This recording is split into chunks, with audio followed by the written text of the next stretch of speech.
London, October the 5th, 1973.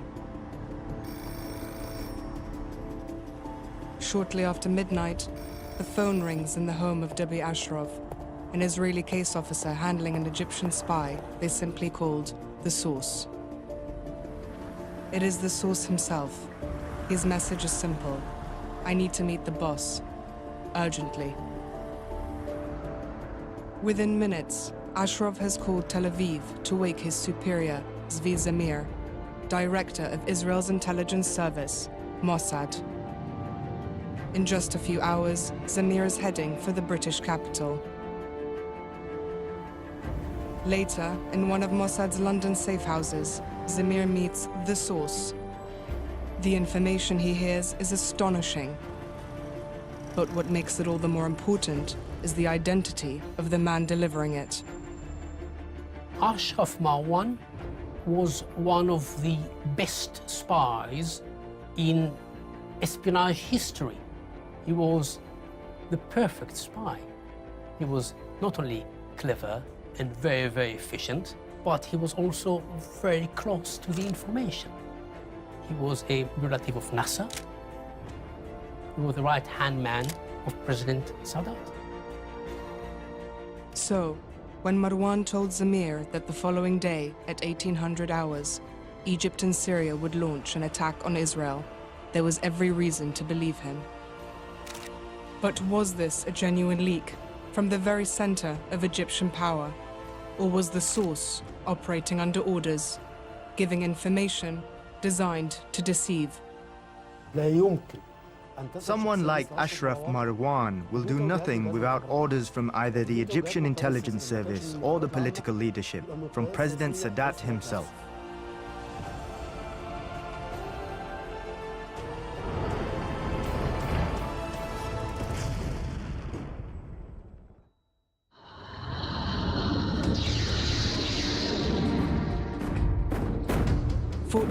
Hours, Saturday, 6th of October, 1973. The holiest day in the Jewish calendar, Yom Kippur, the Day of Atonement. Egypt and Syria launch an all-out war against Israel. The target, liberating the Sinai Peninsula and the Golan Heights, territories occupied by Israel 6 years earlier in the Six-Day War. Israel is completely unprepared, its regular army outnumbered, its reservists not yet present on either front. So the question is, how did Israel, which scored such a spectacular victory just 6 years before in the Six-Day War, permit itself to get into this situation of disaster? The answer is the Six-Day War, which, because of the spectacular nature of the victory, Israel couldn't avoid arrogance, hubris. That lightning victory brought with it an illusion of invulnerability. Israel seemed secure behind a protective military curtain.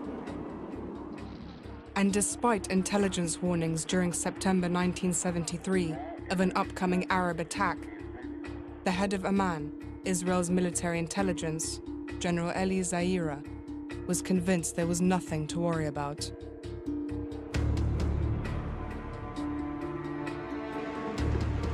Sadat's close relationship with the Soviets guaranteed a supply of military hardware. But the Israelis knew he had been unable to obtain the latest generation of attack weapons. Without them, Israel's military might outweighed Egypt in the balance. But ever since the humiliation of the Six-Day War, Egyptians had burned to see their country fight back. There was a devastating feeling of the crisis and defeat then. There was tension, there was disorder, including demonstrations and the occupation of Tahrir Square. Everyone wanted to fight back. The regime was accused of failure, and in fact, Sadat was heavily criticized. While people in the streets agitated for war, the most powerful constituency of all, Egypt's more than million-strong army was desperate to show that it could fight and win against the Israeli enemy they had to look at every day, just 200 meters across the Suez Canal.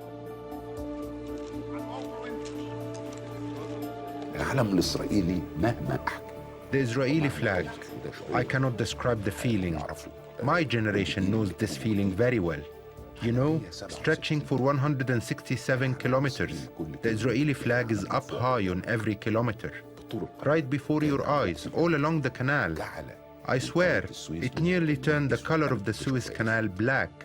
I saw it black, and when I looked towards the desert, I saw it only grading from black to gray.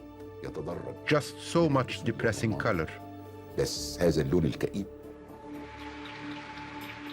With outdated weapons and lacking the ability to liberate the whole of Sinai in a military operation, in February 1971, less than 4 months after taking power, Sadat offered a peace deal if the Israelis would withdraw from Sinai.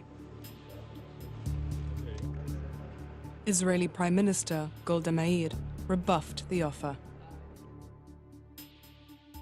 Why should I believe now, after this experience, that anybody, under any circumstances, can assure us of something more tangible now than we had in the past? For Israel then to give up the Sinai would have probably been an impractical thing to achieve. Unfortunately, sometimes it really does take a military offensive to change perceptions and negotiating postures. So war it had to be. But Sadat had a bold idea in mind. Could a limited war bring the attention of the world's superpowers back to the region and jumpstart stalled peace initiatives? It was a plan developed by his chief of staff, Saad al-Shazli.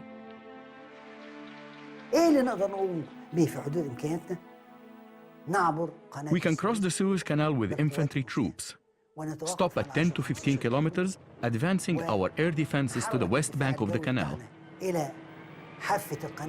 which gives us an anti-aircraft umbrella for 15 kilometers east of the canal. At that point, I stop, even if the enemy withdraws, because the enemy has one of two options: either confront, in which case I can inflict huge losses, or stop through fear of those big losses.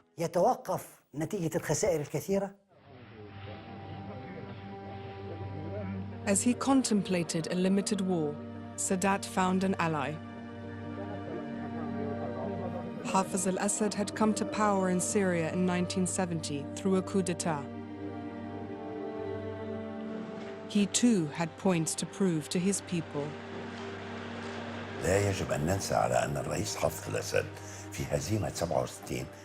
We should not forget that Hafez al-Assad was the defense minister during the 1967 defeat, and he was mainly held accountable, because you cannot exonerate the defense minister for such a defeat to the Syrian army. So when Hafez al-Assad came to power in Syria, he started to absolve himself of the 1967 defeat and to prepare the Syrian army for the next battle. But when would that be? No one knew.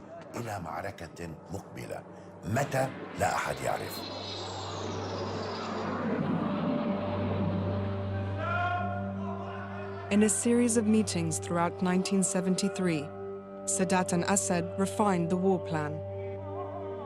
It was given the code name Bedr, after the Prophet Muhammad's first victorious battle against the non-believers.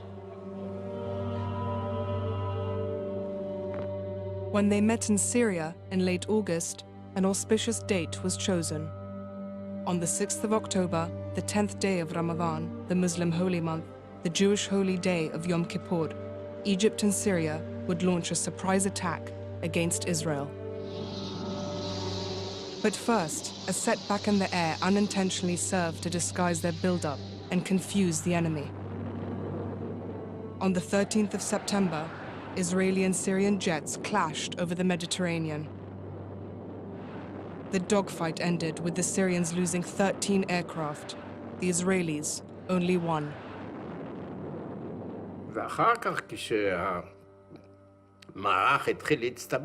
Afterwards, when the Syrian forces started building up, we thought that in their opinion we deserved some sort of retribution, and that the build-up was because of that. As Syrian troop concentrations in the Golan grew, to the south on the Suez Canal, there were clear signs of something similar. The Egyptian army was getting stronger and constantly exercising. I saw them raising the sand ramps on their side higher, even higher than ours, and opening gaps and getting into the water, measuring the depth, carrying out all sorts of exercises. We informed the High Command, but they said, don't worry, these are just standard Egyptian army exercises. Only 5 months previously, the Israelis had responded quickly to a similar build-up. They'd mobilized their reserves, only to find that the Egyptians had gone no further than the edge of the Suez Canal. This time, Amman, Israel's military intelligence, was determined not to make the same costly mistake. In a document that Amman published at noon of October 5th, it was a perfect description of the Egyptian army ready to go to war. The bottom line was, we nevertheless believe that there is no change in the Egyptian estimate regarding the balance of forces with the IDF, and therefore the likelihood for war is low. But all that was about to change. That same night in London, Ashraf Marwan, Gamal Abdel Nasser's son-in-law and Sadat's information secretary, would tell Israel's intelligence chief that the attack would begin at 1800 hours the next day.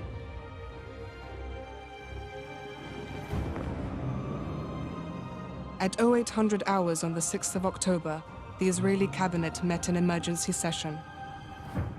Instead of attending Yom Kippur prayers to ask forgiveness for their sins, they had been summoned by the threat of imminent war. There was an argument that broke up in the leadership of Israel whether to mobilize the whole reserves or not. The Minister of Defense was at the time Moshe Dayan. His points were the following. If Israel will mobilize her reserves, then Egypt and Syria may claim that it is Israel that intends to attack them. And they felt that we have to make it clear that Israel was attacked and not Israel is attacking. In spite of Dayan's opposition, at 0900 hours, the cabinet decided on immediate mobilization of Israeli reserves. Meanwhile, on this holiest of holy days, Israeli soldiers on the front lines fasted and prayed. But their calm was to be interrupted with news of the upcoming war. Ironically, across the canal, Egyptian troops were given their first warning of war at exactly the same time. They were to break their Ramadan fast and prepare for battle. But the attack would come earlier than the Israelis had been led to believe. The battalion commander gathered us. He said, "Break your fast." We laughed. But he distributed tea and dates, and we broke our fast. When we broke our fast, we felt the dread. There is no one who doesn't feel fear. He said today, at 2 p.m., God willing, either we avenge or we go in vain.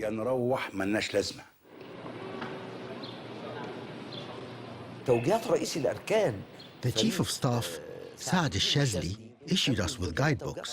It was an important document to every officer and soldier, dictating where you'll be, where you will cross, the raft and its number, who's on your right and on your left, the content of your duffel bag, and everything.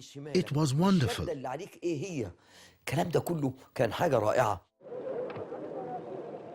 In an operation they had rehearsed many times over the past 6 years, 5 Egyptian infantry divisions would storm across the Suez Canal. Codenamed Dovecot, The Israeli defense plan was based on the 15 strongpoints of the Bar-Lev line. Manned by just 450 men, these forts would be supported by bringing 100 tanks of the Sinai Armored Division into position on the waterline. Enough, it was thought, to foil any Egyptian attempt to cross the canal. Dovecot would be triggered 2 hours before the start of the battle, and that would be at 6 p.m. They knew that from Ashraf Marwan, the source. It had an effect, yes. It led primarily to a situation where there were no tanks in the positions in the Egyptian front because the commander of the Southern Command gave an order not to move any tank to the positions before 4 o'clock in the afternoon. He was certain, like everyone else, that war will start at 6. In 2002, I unmasked Ashraf Marwan. And when I did it, it was Ashraf Marwan, the Egyptian national hero, because in my view, he was a double agent, and in fact, he was the jewel in the crown of the Egyptian deception plan before 1973.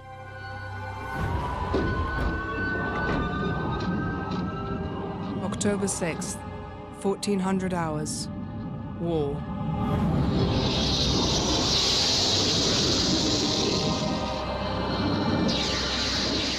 "220 jets of the Egyptian Air Force crossed the Suez Canal, heading for Sinai. Their targets? Israel's command centers, airfields, and anti-aircraft batteries. وأنا ارتفاع 5 كيلو فوق بقى شايف حضرتك باصص في سيناء. Flying at the altitude of 5 kilometers, I was looking at Sinai. An explosion here, another there, the Israeli anti-aircraft missiles targeting our planes, and our planes striking at their missile sites. You know what? It was like a wedding with fairy lights, lights flashing on and off. A beautiful scene. Sinai looked almost joyful. عمالة بتزغرط. The Egyptian aircraft returned to their airfields after destroying their targets for the loss of just 8 planes. But one of their first casualties was significant. President Sadat's brother. Atif Sadat was my classmate. We never felt he was the president's brother or anything like that. He looked like a movie star. Alain Delon, with fair hair, green eyes, so elegant and so manly. And he topped us all in piloting and in knowledge, but because of his competence, not his brother.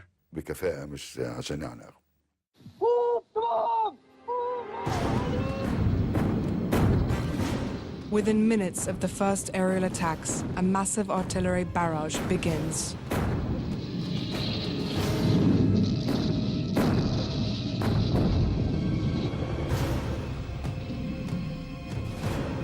"20 minutes after 0 hour, under cover of the continuing artillery fire, the first wave of Egyptian ground troops crossed the canal.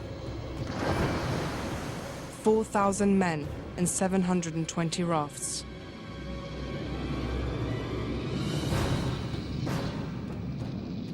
ما شاء الله لقينا نفسينا على الشط التاني. Praise be to God, we found ourselves on the other bank. Can you imagine? We climbed the sand wall, a 20-meter-high sand wall, not just 3 or 4, but 20.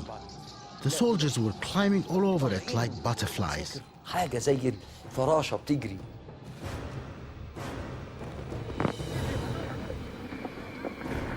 With the war half an hour old, Dovecot, the Israeli defense plan, is rushed into action. Tanks begin their move towards the canal from where they've been dug in, 5 kilometers to the east. When the Egyptian infantry first got across the canal, they kind of knew how the Israelis would respond. They had the new 83 Saga anti-tank missile. These infantry portable missile systems, they were certainly new to the theatre, and they proved very effective against the Israeli armour. كان عندي I had a million questions. Does the missile have enough destructive power? But with the first missile and the first tank, that answered everything for me. In this war, a new lesson emerged from the Egyptian Special Forces and Infantry, that a single soldier can now take a tank out of battle. The previously mighty tank. It was a lesson that was noticed all over the world.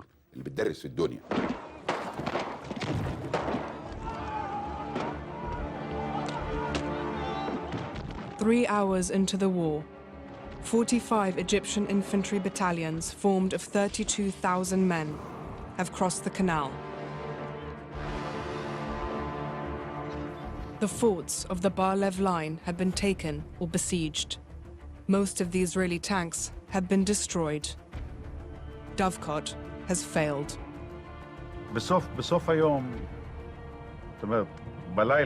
At the end of the day, we had just 2 tanks left of my battalion, along with my armored personnel carrier.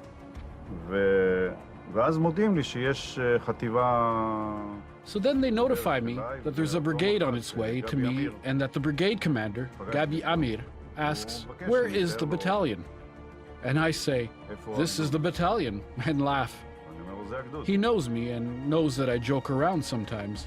And I said to him, "No, Gabi, this is the battalion."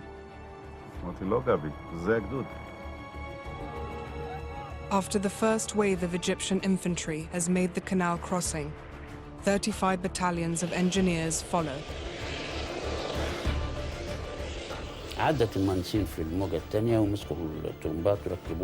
The engineers crossed with the second wave.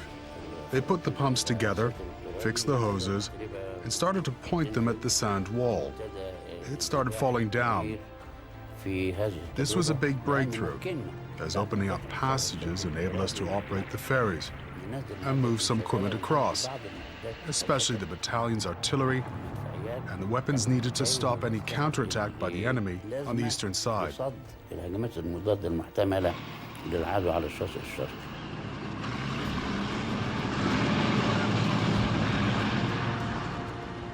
The next phase of the engineers' work was to erect pontoon bridges for the tanks and heavy weapons.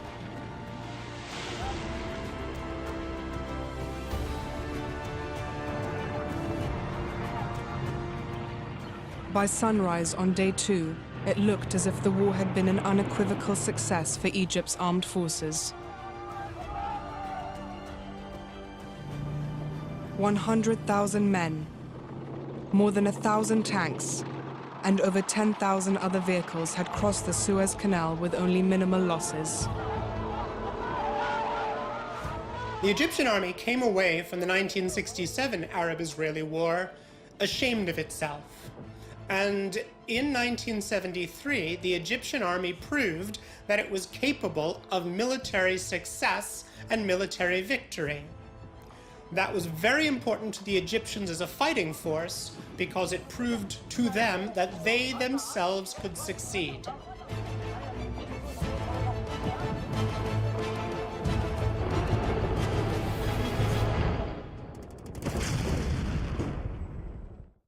The online community with its very own TV show. That's The Stream, where conversations flow 24/7, connecting people and topics around the world.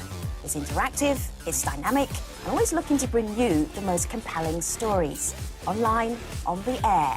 Join The Stream at this time on Al Jazeera. October on Al Jazeera. 40 years on, the war in October tells the story of how Egypt and Syria launched a surprise war against Israel in 1973. Al Jazeera continues to cover the ongoing war in Syria with unrivaled access from the heart of the story. Wildlife Warzone lifts the lid on wildlife crime, the second biggest illegal trade in the world. Child Miners uncovers shocking stories of young children carrying out arduous and backbreaking work in the developing world. Al Jazeera Correspondence returns for a third series of close-up and personal films from the heart of stories that have affected and shaped their lives. October on Al Jazeera.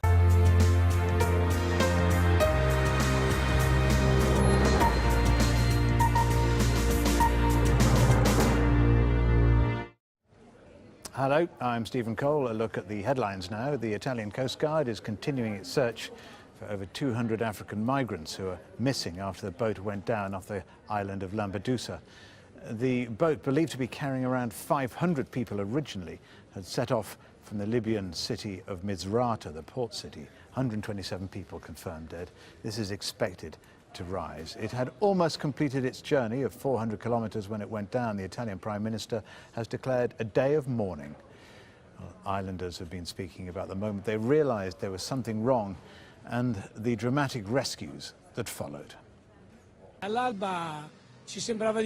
At dawn, it seemed that I could hear screams, but I didn't really think anything of it. We thought it was seagulls. But at a certain point, my friend said we need to go out to the sea. So we started sailing out, and the scene was dramatic. All these people with their arms raised, crying for help. It was just terrible.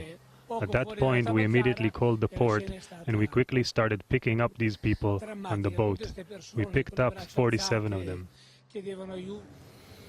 One person has been shot in a confrontation between police and protesters who are angry over the killing of a Muslim cleric.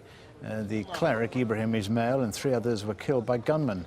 It happened in Mombasa, in Kenya, after rioters set fire to a church. Protesters have once again taken to the streets of Cairo after Friday prayers. Well, this was a scene a short time ago. These are anti-coup protesters demonstrating against the interim government's move to depose the president in July, President Morsi, that is. The demonstration happened in the northeast of Cairo, in an area called Dak Alia. Syrian President Bashar al-Assad says Turkey will pay a heavy price for supporting rebels fighting to overthrow him. In an interview with Turkish television, he called Prime Minister Recep Tayyip Erdogan bigoted and said Turkey is allowing terrorists to cross into Syria. Football's governing body, FIFA, has agreed to set up a working group to study switching the dates of the 2022 World Cup in Qatar to avoid the hot summer. The game's administrators, who've been meeting in Zurich, says the group will consult FIFA officials, medical experts and broadcasting and sponsor partners before they decide on what to do in 2014. The top stories on Al Jazeera.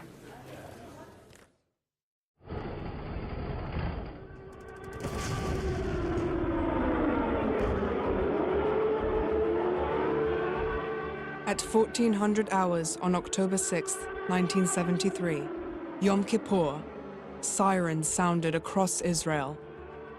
It was war. Again.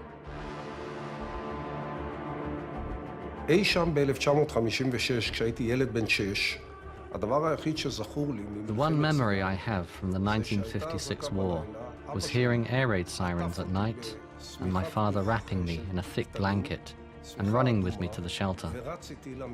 On Yom Kippur, at 2 in the afternoon, we heard the siren, and I did the same thing. I took the very same blanket, wrapped my 6-month-old son up in it. I ran with him to the shelter. And that was the first time that I knew there was a war going on.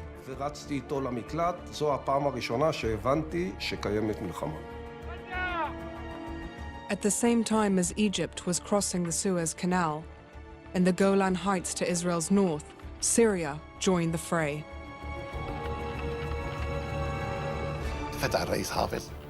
I turned to President Assad and said, "It is time." He said, "With God's blessing, we start." I picked up the phone and gave the operation code. It was Badr, Badr, Badr, Badr.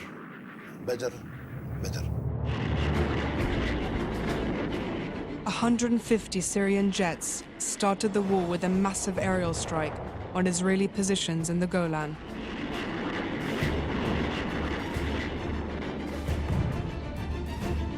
Minutes later, 1,000 artillery pieces opened fire, paving the way for the ground assault. 3 Syrian infantry divisions, formed of 40,000 troops and 600 tanks, crossed the Purple Line, the ceasefire line after the 1967 war.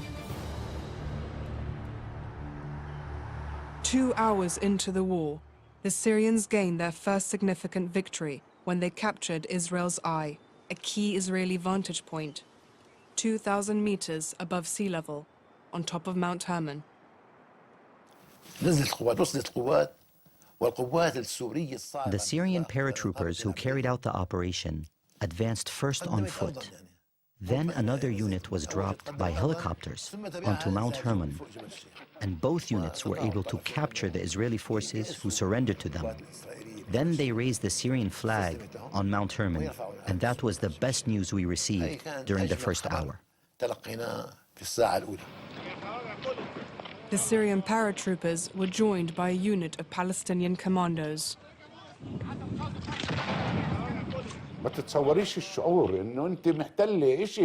You cannot imagine the feeling. You are now recapturing something from the Israelis for the first time. The battle for the outpost lasted only 45 minutes. 13 Israeli soldiers were killed, 31 taken prisoner.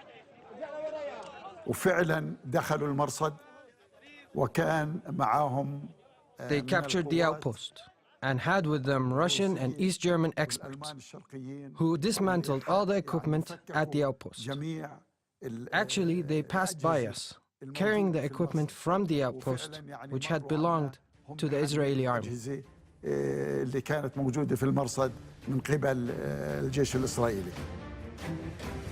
Facing the massive Syrian ground assault was an outnumbered Israeli defensive line, guarded by 200 Israeli soldiers in 10 outposts, and 2 armored brigades, numbering almost 180 tanks.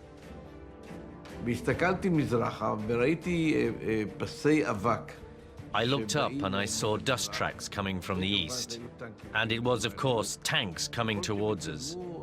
As they advanced, it began to get dark, so we started shooting at them from very long range, 4 or 5 kilometers, and we tried to stop their advance. Then, just as they were getting close enough that we were starting to hurt them, darkness fell.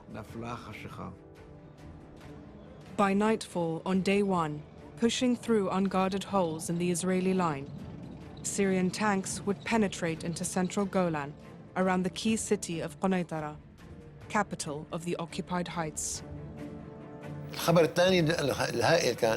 The second big news came with the breakthrough of the 7th Division into the outskirts of Al-Quneitra. The third success was when the 9th Division reached Al-Khashniya. That's a town named Al-Khashniya south of Al-Quneitra. It meant that Al-Quneitra was encircled from many sides, and that was very good news. Yet more Syrian tanks had now advanced into southern Golan, forming a bulge and recapturing a large part of the strategic heights. By midnight, the Syrians had made major gains, but now, strangely, the order came to stop the advance and regroup for another assault in the morning. Before them, the road stretching down to the Jordan Valley and the heart of Israel lay undefended. Just a few kilometers to the east, on the edge of the Golan, were positions which, had they been taken, would have been virtually impregnable. It's clear that the Syrian army did not permit junior commanders discretion in how to act. And regardless of which senior person was in control in Damascus, nobody felt that they could decide to continue without the approval from Damascus. President Hafez al-Assad was controlling the Syrian army with an iron grip. No one was allowed to act outside the original plan.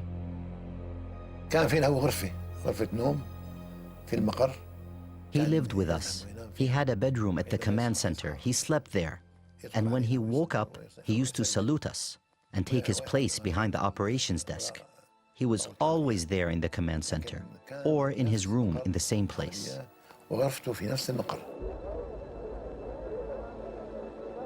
Within hours, almost 250,000 Israelis would be mobilized. These reservists were vital support. Without them, the regular forces were facing a huge Arab numerical superiority. The Syrians had calculated it would take the Israeli reserves 24 hours to reach the Golan. In fact, the first tanks were there by midnight at the end of day 1, just 15 hours after they had been mobilized. This 9-hour difference was to prove crucial. Essentially, once the Syrians fail to take it in 24 hours, then at that stage you have the Israelis beginning to really organize themselves, and a Syrian victory becomes increasingly less likely as Israel is mobilized.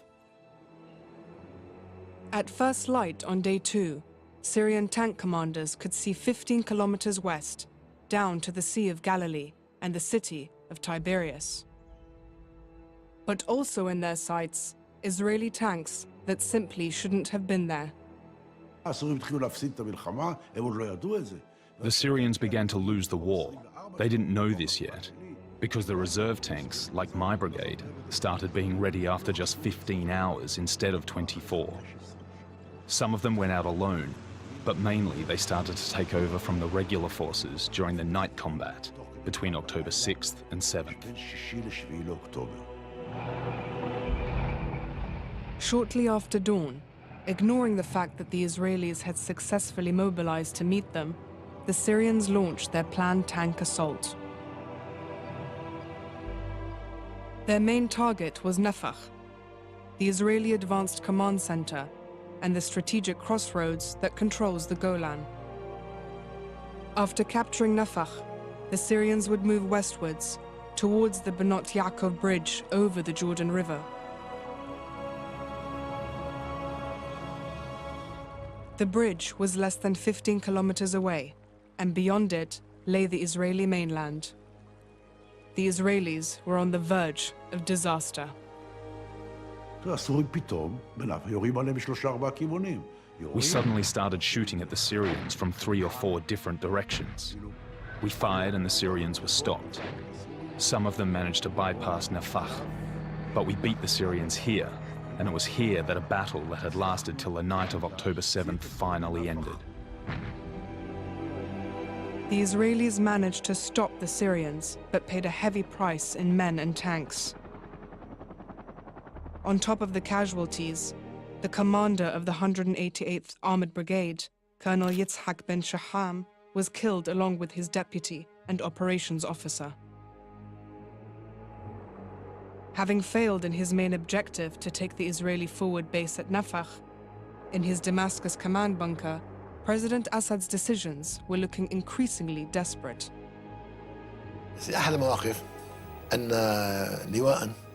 At one point, a brigade was ordered to attack. I gave the order to the commander. Being aware of the situation on the battlefield, he asked me to postpone the attack from 6 in the morning to make it 10. I took this request from the brigade commander to the president. I told him he's asking to postpone the attack until 10. The president became angry.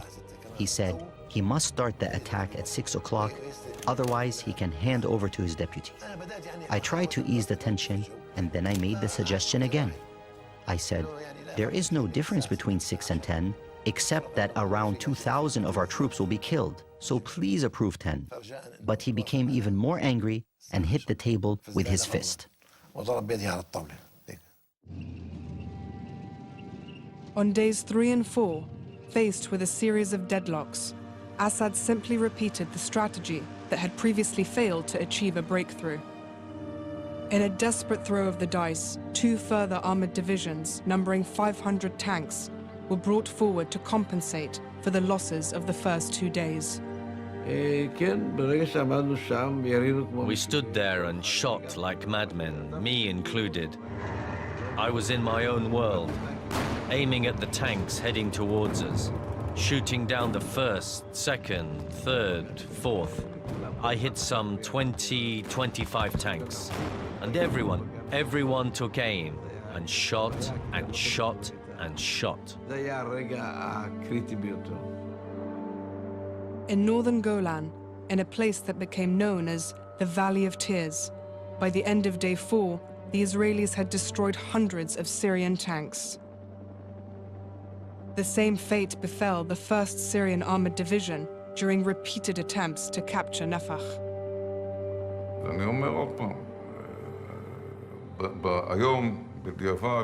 I think that today, looking back 40 years, the Battle of Nafah, when the Syrian 1st Division decided to withdraw and not complete its mission to get to the Jordan Valley.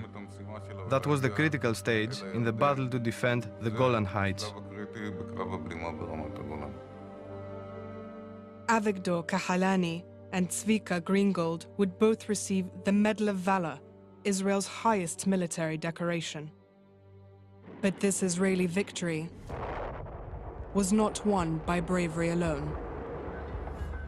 هناك دبابة تتفوق عن دبابة. تستطيع دبابة إسرائيلية واحدة أن تدمر. One tank is sometimes better than another. So one Israeli tank can destroy 20 Syrian tanks. Because if a tank that can fire, hit, and destroy at a range of 2,000 meters faces 50 tanks with guns with a range no greater than 1,500 meters, with simple math, one tank can destroy all the other tanks whose shells cannot reach it.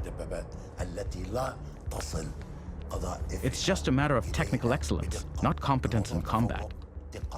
I don't deny the courage of the Syrian officers and soldiers, but unfortunately, Israel had better tanks.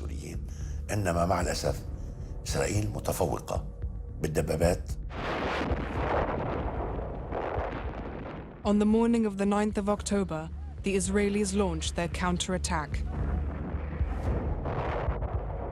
Moving north from the Jordan Valley, they opened fire on Syrian tanks in South Golan, pushing them back before the onslaught. By the following morning, the Syrian threat had been neutralized, 2/3 of their tanks destroyed or abandoned on the battlefield. The Syrians were in full retreat, back where they had started before hostilities began. السوريين نعم أخذتهم الحماسة في اليومين الأولين. The Syrians were overtaken by enthusiasm during the first 2 days, thinking they could overpower Israel. That meant taking over the Golan and approaching occupied Palestine. They thought they could end the war, but they overstretched themselves and lost a lot of tanks during those first 3 days.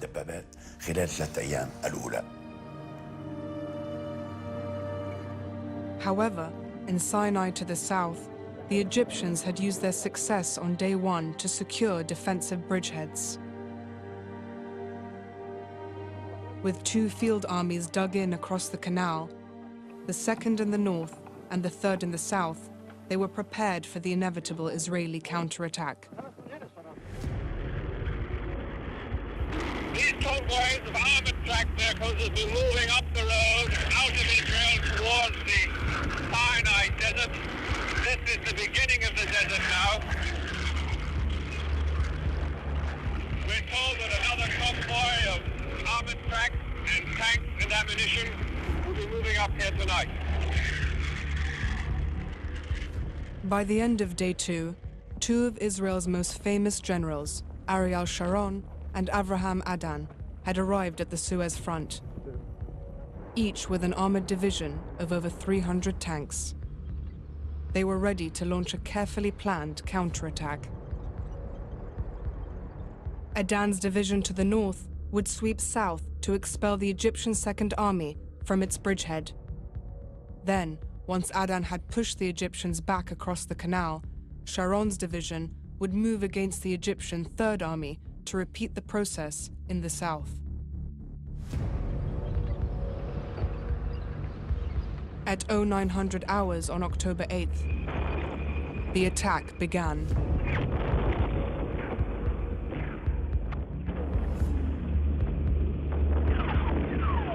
Suddenly, we see the tanks of our brothers moving in the plain, but it's not a division which is moving, just little forces of tanks. It's not a divisional attack. It's not in the right direction.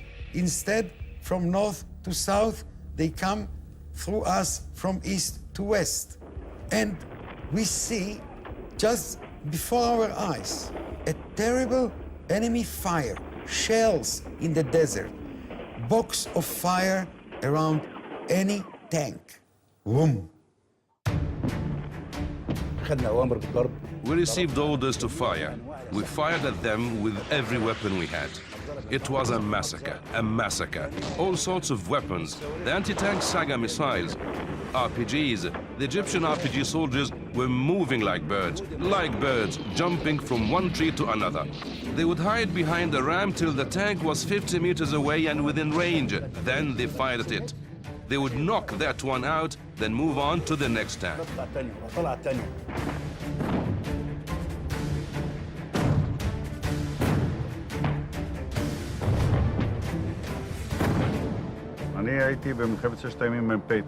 I was a tank company commander in the Six-Day War, and I fought on Sinai's northern road. This time, I faced completely different soldiers. Soldiers who were much more determined. Soldiers who were certainly different from what I saw in the Six-Day War, in the very same place.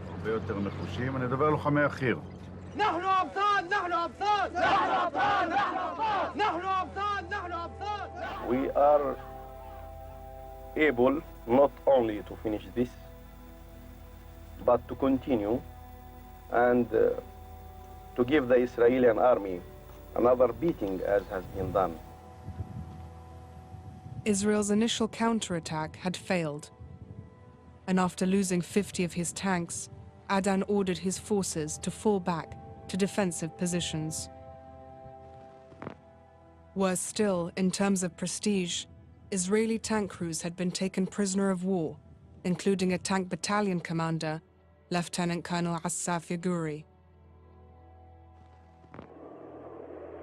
For the first time in its 25-year history, Israel was on the defensive, sustaining heavy casualties and unable to achieve the superiority of 1967, on land or in the air. In the Six-Day War, it had dominated the skies. But now, the Israeli Air Force found itself facing a wall of surface-to-air missile batteries, employing the latest Soviet SAM technology. They built an anti-aircraft system, which was among the best and most effective in the world. They inched their missiles towards the canal, and even transferred some of the lighter missiles to the other side. And of course, it was an effective anti-aircraft system. That, I must admit.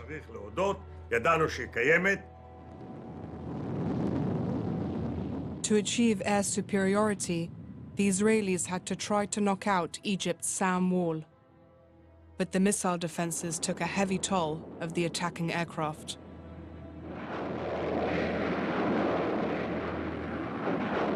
By day 4 of the war, Israel had lost 48 planes, an eighth of its entire air force. I fired 31 missiles and downed 16 aircraft. That's 1.8 missiles for each target. That's a record, because the ratio is supposed to be 2 or 3 missiles for each plane. I really don't know. I was flying and my airplane exploded suddenly. I don't remember my parachute. It exploded and I woke up in a car, in an Egyptian car. As the first week of conflict ended, Israel suffered another serious blow. On the 13th of October, in front of the world's media, the last of Israel's Bar-Lev line of fortresses surrendered to the 43rd Battalion of Egyptian commandos. I couldn't believe my eyes. Seeing the Israeli soldiers waving the white flag and humiliated, though still we treated them very well.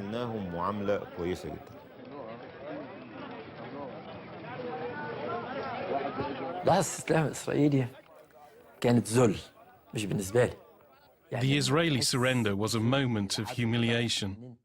Not for me, but when your enemy is so humiliated to the extent that it touches you, that is something. The lieutenant, the commander of the stronghold, saluted our commander, brought down the Israeli flag, folded it, put his gun on it, and handed it to him. He took it and raised the Egyptian flag up high, and they saluted it. I was tearful and so happy, and thinking, oh my God, if I were him, I would kill myself. The surrender of Fort Mazach, finally destroyed the myth of the supposedly impregnable Bar-Lev line.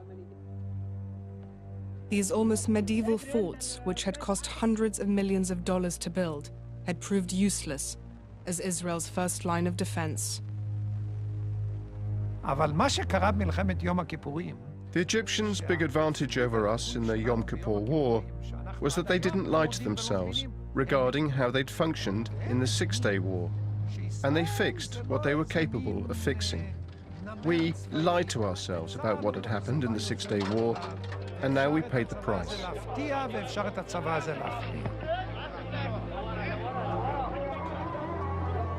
As week one of this October War ended, the streets of Cairo filled with people reveling in their country's military triumphs. 6 years of defeat had been reversed. But in week two, triumph would turn to tears.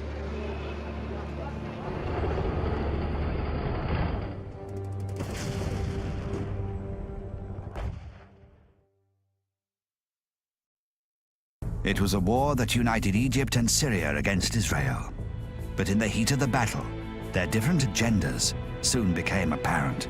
Assad told me that his dream was to avenge the defeat of 1967. When President Sadat came to power, he told us, just give me 10 centimeters of land in the east. The second of a three-part series. The Israeli population were told that their troops were on the west bank of the Suez Canal. Explores the second week of the war in October, at this time on Al Jazeera.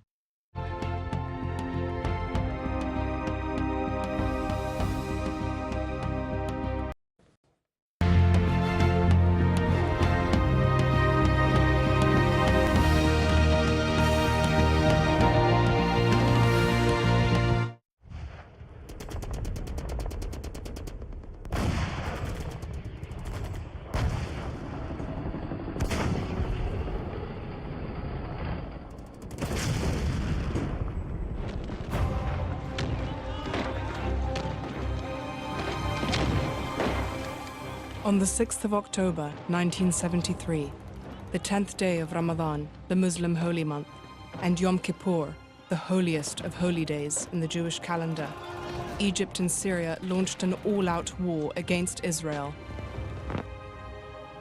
This first liberation of land occupied by Israel in the 1967 Six-Day War provoked an enthusiastic response across the Arab world. The Moroccan people were so enthusiastic about the war. That was evident in the campaign organized in Moroccan cities, especially the big ones, to donate blood. And it was a very popular campaign.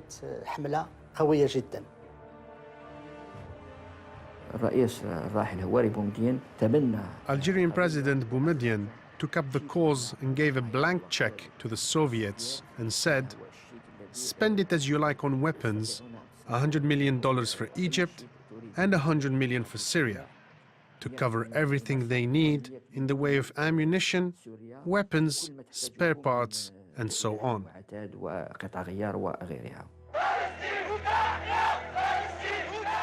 In October 1973, the Arab world seemed to have united behind a single precious goal.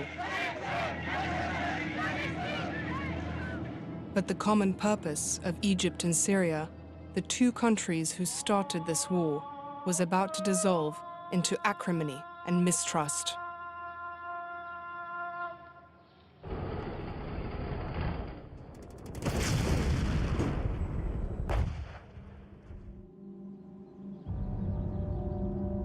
The Syrian Golan Heights, occupied by Israel in the 1967 Six-Day War, still occupied to this day. This high plateau is a tranquil and beautiful place. But it is also scarred and defaced by the bloody fighting that took place here in October 1973.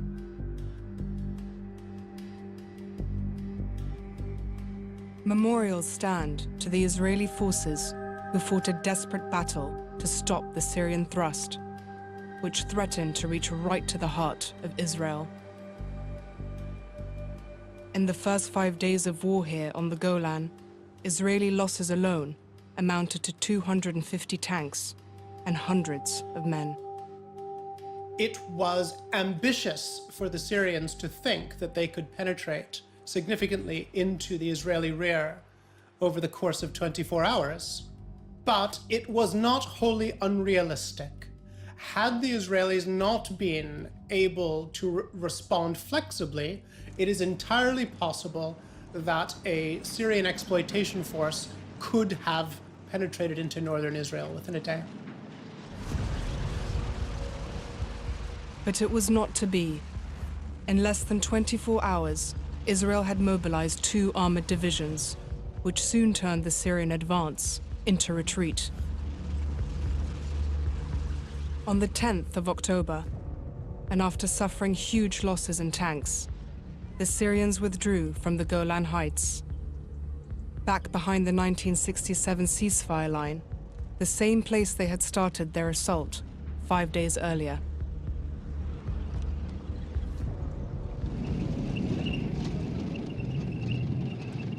Now the Israelis faced a crucial choice. What should be their next move? The decision taken in Tel Aviv was typically bold: to go on the attack, to push on into Syria itself. We're going to make it clear to the other side that the game of breaking the ceasefire is a two-sided one. And we are going to press, and we are going to push, and we are going to bomb, and we are going to punish as much and as long as we can until the other side does understand the rules of the game. The effort to take Syria out of the war had already started the previous day, with strikes by the powerful Israeli Air Force. In the worst possible conditions, we penetrated deep into Syria to Damascus and blew up their Air Force headquarters and their general staff, both of them.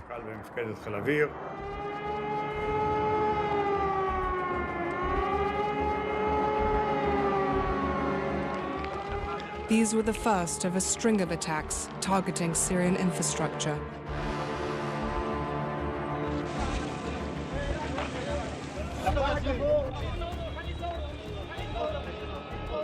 And at that stage, the Syrian population would go up on the roof to watch the bombs fall and were still rather excited. The horrible truth hadn't yet sunk in that their country was in mortal danger. Alongside the heavy aerial strikes, Israel would launch its ground offensive. 2 armored divisions would attack across the 1967 ceasefire line, known as the Purple Line, along the Damascus Road, towards the Syrian capital, 60 kilometers to the east. At first light on 11th of October, the assault began. Despite fierce Syrian resistance, the Israelis advanced, capturing territories deep inside the Syrian mainland.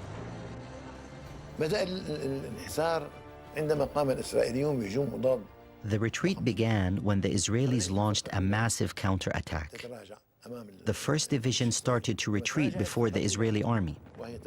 When it did, it had almost 250 tanks, and the infantry brigades behind it. They started to retreat too. This resulted in the advance of the Israeli army. I remember that day. The president issued an order dismissing the commander of that division and appointing another in his place. Stories emerged that Assad's punishment for his commanders went beyond mere dismissal. I remember, yes, more than one officer was arrested, and it said that some of them were executed. There was one senior commander that President Assad summoned and asked him to account for himself. The commander then shot himself in front of the president. Assad's rage was born of the anger he felt towards his allies in Cairo. The Egyptians had successfully stormed across the canal on the first day of war. They had quickly established a defensive bridgehead 10 kilometers deep and repulsed all the Israeli armored attacks. But since then, they had moved not an inch further east into Sinai. President Assad kept calling President Sadat, telling him, "Mr. President, advance. The whole Israeli armed forces are in front of us, and we are taking aerial strikes by the entire Israeli Air Force. There is nothing stopping you from advancing deep into Sinai, as we agreed." But there was no answer. 8 months earlier, at a meeting in Egypt, Sadat and Assad had forged a plan with a common purpose. They had agreed to launch a war against Israel on 2 fronts. But now it seemed the 2 presidents had entirely different concepts of the war they had planned together. Assad told me that from the moment of his seizure of power, his ambition, his dream, was to avenge the defeat of 1967, when Syria had lost the Golan to Israel and when Assad himself had been defense minister. So I think he felt this sort of personal responsibility for the recovery of the land. Assad saw the war, which he was planning, as a war of liberation. Sadat, on the other hand, had been planning for a limited war to focus the minds of the world's superpowers and jumpstart the stalled peace process. When President Sadat came to power, he met with us in March 1971. He told us, "I just need to get things back on track. Just give me 10 centimeters of land in the east, and that will be enough." A week into the war, Sadat's personal target had already been surpassed. It seemed a swift victory might be in sight. In the early hours of October the 13th, he was woken for an urgent meeting. The British ambassador had come with an offer to broker a United Nations ceasefire resolution. The Israelis, he told Sadat, were ready to accept the ceasefire based on the current positions. The Israeli army had been hit hard. The Israeli army was ready to accept a ceasefire. It was a defeat at that moment, a terrible defeat, and we were ready to accept that, which shows that we'd given up hope of winning the war. Seduced by success, Sadat now refused the British offer. He would only accept a ceasefire, he said, if Israel withdrew from the whole of Sinai. Things were going very well for Sadat. He didn't want to stop the war. Something dramatic had to be done to persuade him to agree to a ceasefire, maybe even to get him to request the ceasefire. And the only thing that could work was crossing of the canal. That might scare him enough. But the Egyptians, alive to the possibility, had held 2 armored divisions with over 200 tanks each and a second line of defense west of the canal. It was a problem of which Israeli Chief of Staff, General David Eliezer, was well aware.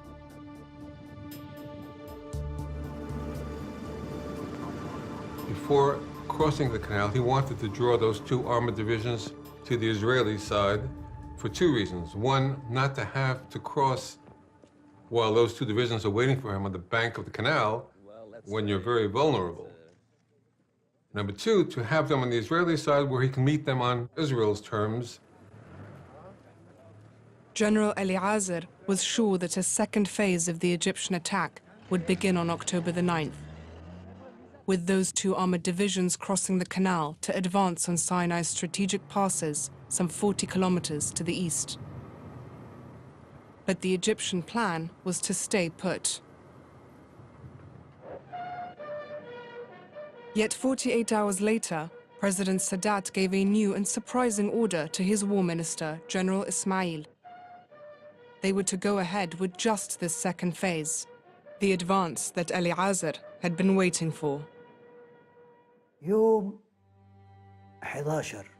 On October 11th, Ahmed Ismail came to me and said, "We want to advance to the passes. I told him it was not possible for many reasons. غير ممكن عشان كيت وكيت وكيت وكده. جالي يوم 12.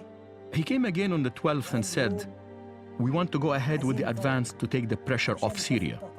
I told him, "We can't take the pressure off Syria. The enemy air force is capable of holding any front." ويستطيع أن يثبت أي جبهة. Again, on the 12th, for the third time, he said, "No, this is a political decision and it has to be implemented." سياسي وواجب التنفيذ. After a long debate with Shazli, General Ismail issued orders to the commanders of Egypt's 2nd and 3rd Field Armies to begin the advance east. Immediately, both of them called me and said, "We can't carry out these orders the minister sent us." That's what I was told by Saad Ma'moun and Abdel Munaim Wasil. And Saad Ma'moun even said he is ready to hand in his resignation. That night, the two commanders were summoned to Center 10, the Egyptian Armed Forces Command Center in Cairo. Right till midnight, Ahmed Ismail was just like a broken record. This is a political decision and it has to be implemented. If you don't, it's tantamount to mutiny. So all we could manage to do was to postpone the start of the attack until the 14th. We delayed it for 24 hours. Ironically, at almost exactly the same time Egyptian commanders were arguing over an attack from west to east, the Israelis were locked in their own debate about an attempted crossing in the other direction. Attending this stormy meeting in Golda Meir's office was Zvi Zamir, the head of the Israeli intelligence, Mossad. The meeting was held in Tel Aviv with the inner cabinet and the general staff. And in the middle of the discussions, someone entered and whispered into Zamir's ear, and he excused himself and went out. Zamir returned with astonishing information from an impeccable source, a spy operating at the heart of affairs in Cairo. The Egyptians were on the point of moving their armored divisions across the canal. Next day, 13th of October, confirmation arrived in Israel. An American spy plane, the SR-71 Blackbird, had photographed the Suez Canal front with high-resolution cameras. Reconnaissance pictures showed the West Bank was suddenly empty of Egyptian tanks. The Egyptians were committing their biggest mistake of the war. The Israelis would do nothing to stop them.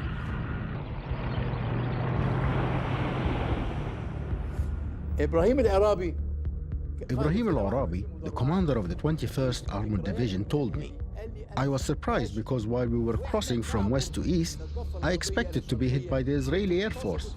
But nothing happened. Not a single tank was hit in the crossing from west to east. They just let us in.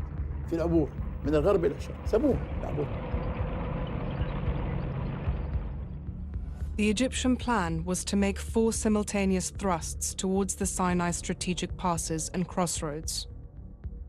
3 of the assaults would be made by armored brigades. The central push would be by a full division, the 21st Armored. At 6:30 on the morning of the 14th of October, the Egyptian armor moved east. The one brigade commander I spoke to said it was like a flood in the Negev, water suddenly pouring down, suddenly out of the eruption of Egyptian tanks. The Israelis were waiting for the tank assault in pre-prepared positions on the ridges east of the Egyptian bridgeheads. Then all the tanks came up, and boom, boom, boom, boom. In the first few minutes of the battle, the Egyptian 21st Armored Division suffered significant casualties.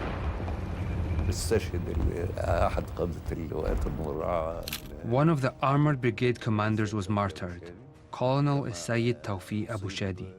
Also, his chief of staff was injured, and the commander of the artillery brigade was martyred. There was a lot of confusion at the front.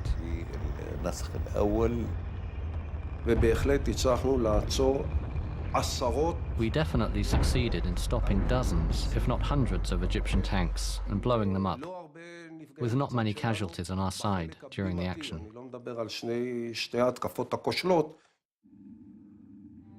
By midday on the 14th of October, 250 tanks had been lost. The Egyptian General Command ordered all advancing forces to retreat westwards to the bridgeheads. It was an attempt to relieve the pressure on the Syrian front, but it didn't do that. How could we do that? The distance between us and them is 500 kilometers. How could we relieve the pressure?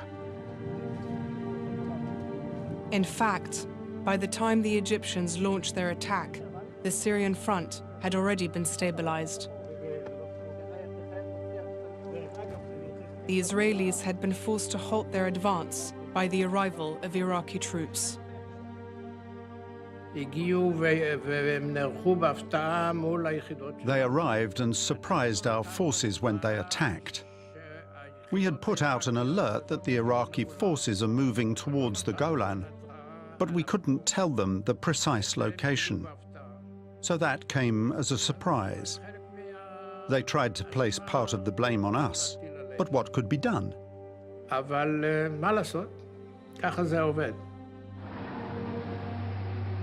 The Iraqi 3rd Armored Division had moved swiftly from its bases around Baghdad towards the Golan, a distance of over 1,000 kilometers.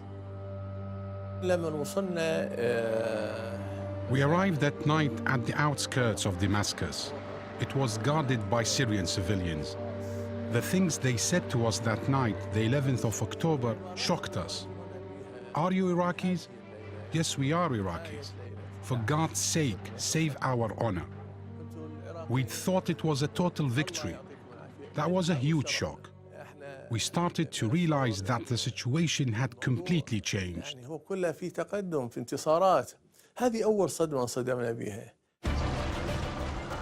Despite their fatigue, the Iraqi forces were rushed to the front to reinforce Syrian troops retreating before the advancing Israelis. We had penetrated deep into Syrian territory. I climbed a couple of observation towers. I saw the air was full of dust, and I assumed it was one of our forces on the move. The division commander called me in and told me that a very large force was moving towards us, and that it was very close, something like 1,000 meters away.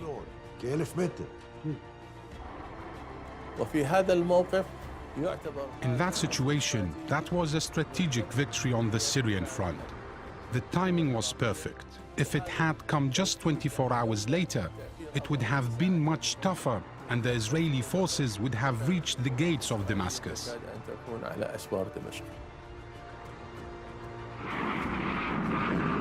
Five squadrons of the Iraqi Air Force, some 60 aircraft, were flown to Syria to make up for losses sustained by the Syrian Air Force. The Iraqi presence refreshed the Syrian pilots' appetite for the battle.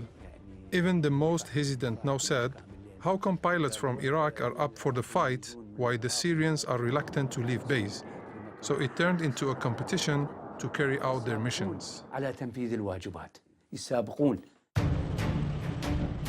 With the arrival and the participation of Iraqi forces in the war, the Jordanian army was now straining at the leash.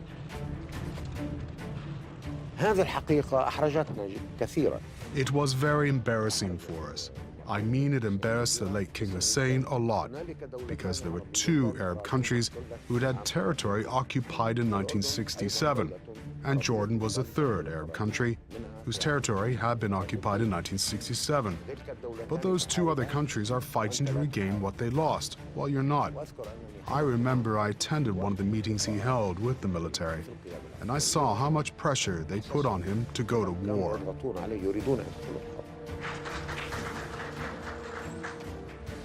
In the face of the present developments, the Jordanian forces entered Syria and have been heavily engaged in action throughout yesterday.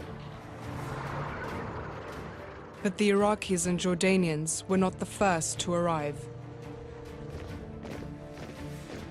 5 months before the outbreak of the war, King Hassan II of Morocco had sent a brigade to support the Syrian front. The Moroccan brigade was given the name Tajrida. The expression Tajrida means help or campaign. The Moroccans were given the task of guarding the eastern foothills of Mount Hermon. More expeditionary forces would soon arrive from other Arab countries. On the Syrian front, we first faced a Moroccan brigade. Later, the Iraqis came, and we fought them too. Then later the Jordanians came, and after that the Saudis. So we found 4 armies there we had to fight. The Israelis had suffered heavy losses, but they had also achieved significant gains in the last 4 days. They had advanced to within 35 kilometers of Damascus and occupied new territories to bring to the bargaining table after the war. Now, their initial goals in the north achieved, the Israelis were about to turn their attention south to the Egyptians.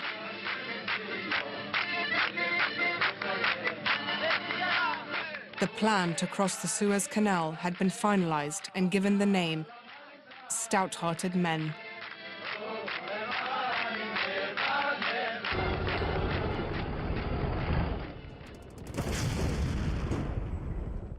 Against a backdrop of war and violence, the Kinshasa Symphony Orchestra continues to play, an inspiration to its musicians and spectators alike. Ordinary individuals playing extraordinary music. A struggle for expression. A story of hope. Witness Kinshasa Symphony at this time on Al Jazeera.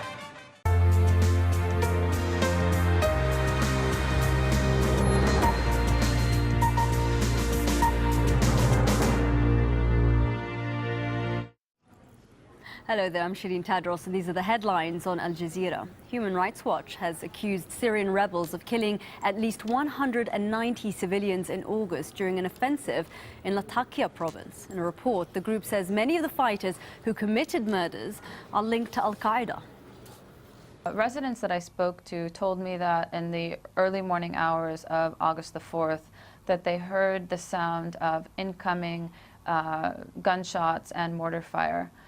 They described how opposition fighters came into their villages, into their homes, executed individuals, shot at residents while they were trying to flee, and tried in many cases to kidnap women and children to hold them as hostages.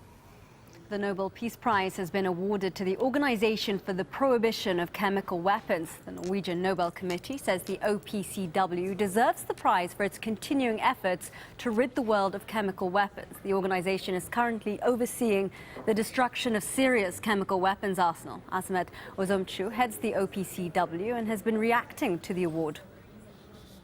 The recognition that the Peace Prize brings will spur us to untiring effort, even stronger commitment and greater dedication. I truly hope that this award and the OPCW's ongoing mission, together with the United Nations in Syria, will help broader efforts to achieve peace in that country and the suffering of its people. African leaders meeting in the Ethiopian capital are no longer discussing a complete withdrawal from the ICC. Instead, they want to renegotiate the terms to put on trial sitting heads of state. Anti-coup protesters have once again taken to the streets in Egypt. Demonstrations calling for ousted President Mohamed Morsi to be reinstated began just after Friday prayers. This was the scene in the country's second largest city, Alexandria, where thousands are marching. A car bomb has exploded outside the Swedish consulate in the Libyan city of Benghazi. There are no reports of injuries, although the building was damaged. So far, no one is claiming responsibility for that blast. Those are your headlines. The news continues after the war in October.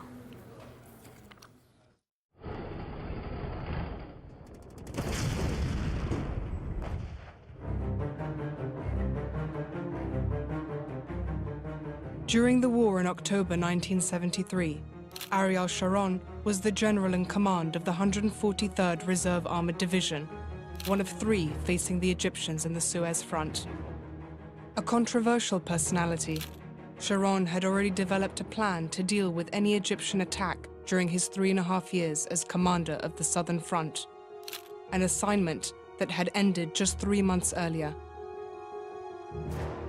So then I asked him, what will happen, Ariel? Have you any doubt where this war is going to end? Where, I asked. On the other side of the canal. That's the only place where it can be terminated. This is the first time I hear that we are going to cross the Suez Canal. It was around 7:30, October the 6th, Yom Kippur, in his kitchen in Beersheba. On the night of October the 9th, the 4th day of the war, Sharon sent his reconnaissance battalion west towards the canal. Surprisingly, no Egyptian forces intercepted them, and they quickly reached the shores of the Bitter Lake, where the waterway is up to 5 kilometers wide. Turning north, the Israelis entered 2 abandoned forts of the Bar-Lev line, Lakakan and Matzmed. The battalion had stumbled on a 40-kilometer-wide, undefended gap between the Egyptian 2nd and 3rd armies. Sharon was electrified and radioed headquarters for permission to implement his strategy. When Sharon tells them, we have to cross the canal, we have to arrive in their rear, they tell him, we cannot afford to do what you are suggesting, because you are the only division which we got intact. You are the only one between the enemy and Tel Aviv. What's more, on October the 9th, there were still 2 Egyptian armored divisions on the western side of the canal, ready to counter any Israeli crossing. Sharon's plan was placed on hold, until 5 days later, when those 2 divisions suddenly crossed the canal and began their abortive advance deep into Sinai. Now the Israeli plan could be activated. The time had come for stout-hearted men. But to pull it off, the Israelis would need to transport a curious mix of equipment to the waterline. They picked up in Europe a second-hand pontoon bridge the year before, a war surplus, and they'd also picked up floating rafts, mechanized rafts, which can carry a tank. But third, and most important, was an actual bridge. Specially built in Israel, this was how the main forces would cross the canal. The idea of the bridge, this roller bridge they call it, it was a bridge that was built intact. It was 200 meters long, metal bridge with metal rollers, iron rollers, but the rollers were filled with substance that floated. You pull it to the canal, but with tanks. When you reach the edge of the canal, you got tanks in the back just pushing it into the water, and you have a ready-made bridge. But getting the 400-ton bridge to the water's edge, a 25-kilometer journey, was to prove harder than expected. Before the war, the Israelis had cut a dirt track specially designed for moving the bridge to a pre-prepared crossing point. But now that track was in Egyptian hands. A strong defensive position, the southern flank of the 2nd Egyptian Army, stood in the way of any Israeli advance. The battle to open the road to the canal would be called the Battle of Chinese Farm. Like farms on the eastern bank of the canal today, the area was an Egyptian agricultural development on which work had begun in the early 1960s with the help of Japanese experts. Occupied during the Six-Day War, the Israelis had mistaken the Japanese writing on irrigation equipment for Chinese. The farm had now been recaptured by the Egyptians. The 16th Division dug into dry ditches, now serving as trenches. They had to engage the Second Army in a tank battle so that the bridges could reach the canal and the tanks could cross on the bridges. At dusk on the 15th of October, the Israeli tanks started their assault on the Chinese farm. But the Egyptians would counter the attack using their new highly effective weapon, anti-tank guided missiles. ואני זוכר את השיחה שהתנהלה בין... I remember the conversation between our brigade commander, Tuvia Raviv, and division commander, Ariel Sharon, and he called Tuvia Raviv 2, because it was the second of his 3 brigades. And he said, 2, this is 40. 40 is the division commander. The attack is looking good. And Tuvia Raviv, who had a deep Romanian voice, said, 40, 2 here, it's our tanks that are burning. Over. While Sharon's division was taking heavy casualties in the Chinese farm, a 750-strong Israeli paratroop force was advancing towards the canal across the dunes. By midnight, they had reached the crossing point. The paratroop brigade reached the canal on half-tracks and carrying with them on the half-tracks rubber boats, and they crossed, uncertain of what they would find on the other side. And the first man to climb on the other bank yelled clear, and they knew there was no one there, and they established a bridgehead. So there was now an Israeli presence on the western bank.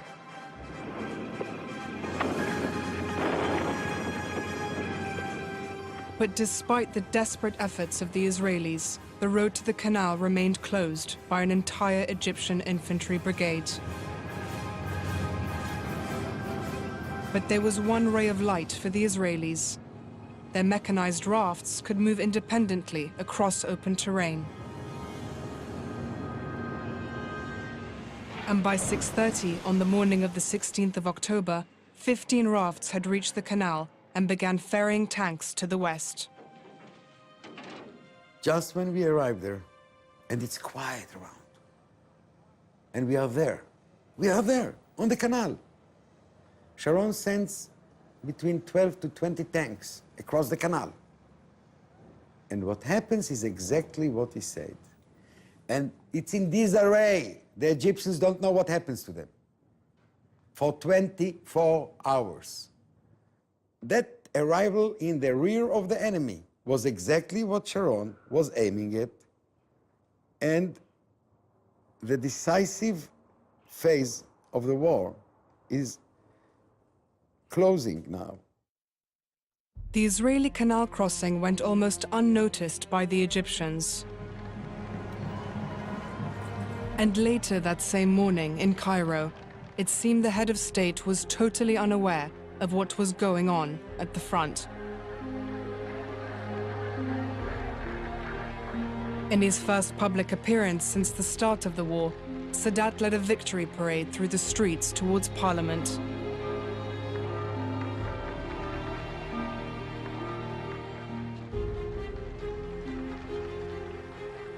He was accompanied by War Minister General Ahmed Ismail.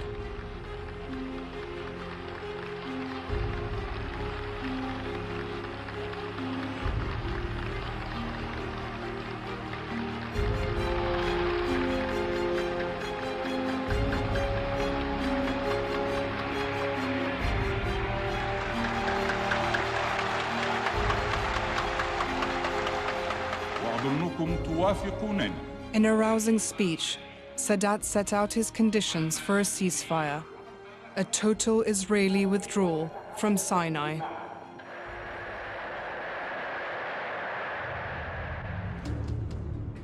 Later that day, in Jerusalem, Golda Meir made her own speech. She decided to share the good news with the Israeli Knesset. At 4:15 this afternoon, the Israeli population were told for the first time that their troops were on the west bank of the Suez Canal. What Mrs. Meir said came as a surprise, not just to the Israeli people, but also to the Egyptian military.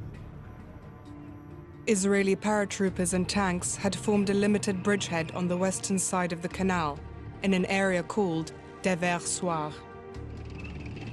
But Egyptian reports about the Israeli crossing were confusing and underestimated the scale of the problem. There was a problem with reconnaissance, and most or all of the reconnaissance units were on the eastern side of the canal. There was no reconnaissance in the west to provide information, and that's why, when I asked for information about the west, no one knew anything much. It was only when the Israeli forces in the west went on the offensive that the Egyptians first grasped the extent of their problem, that the enemy was already in their backyard. One of the tank brigade commanders, the first to cross, received a radio call from headquarters saying someone wants to talk to you. He recognized the voice as that of the Air Force commander, General Benny Peled. And Peled said, do you have a map? I said, yeah. Do you see the flowers on them? Those are SAM batteries. Please destroy them. Out. Located on the western side of the canal, the Egyptian surface-to-air missiles had caused the Israeli Air Force heavy losses in the first days of the war. Now reachable by Israeli tanks, it was payback time for the Egyptian air defense.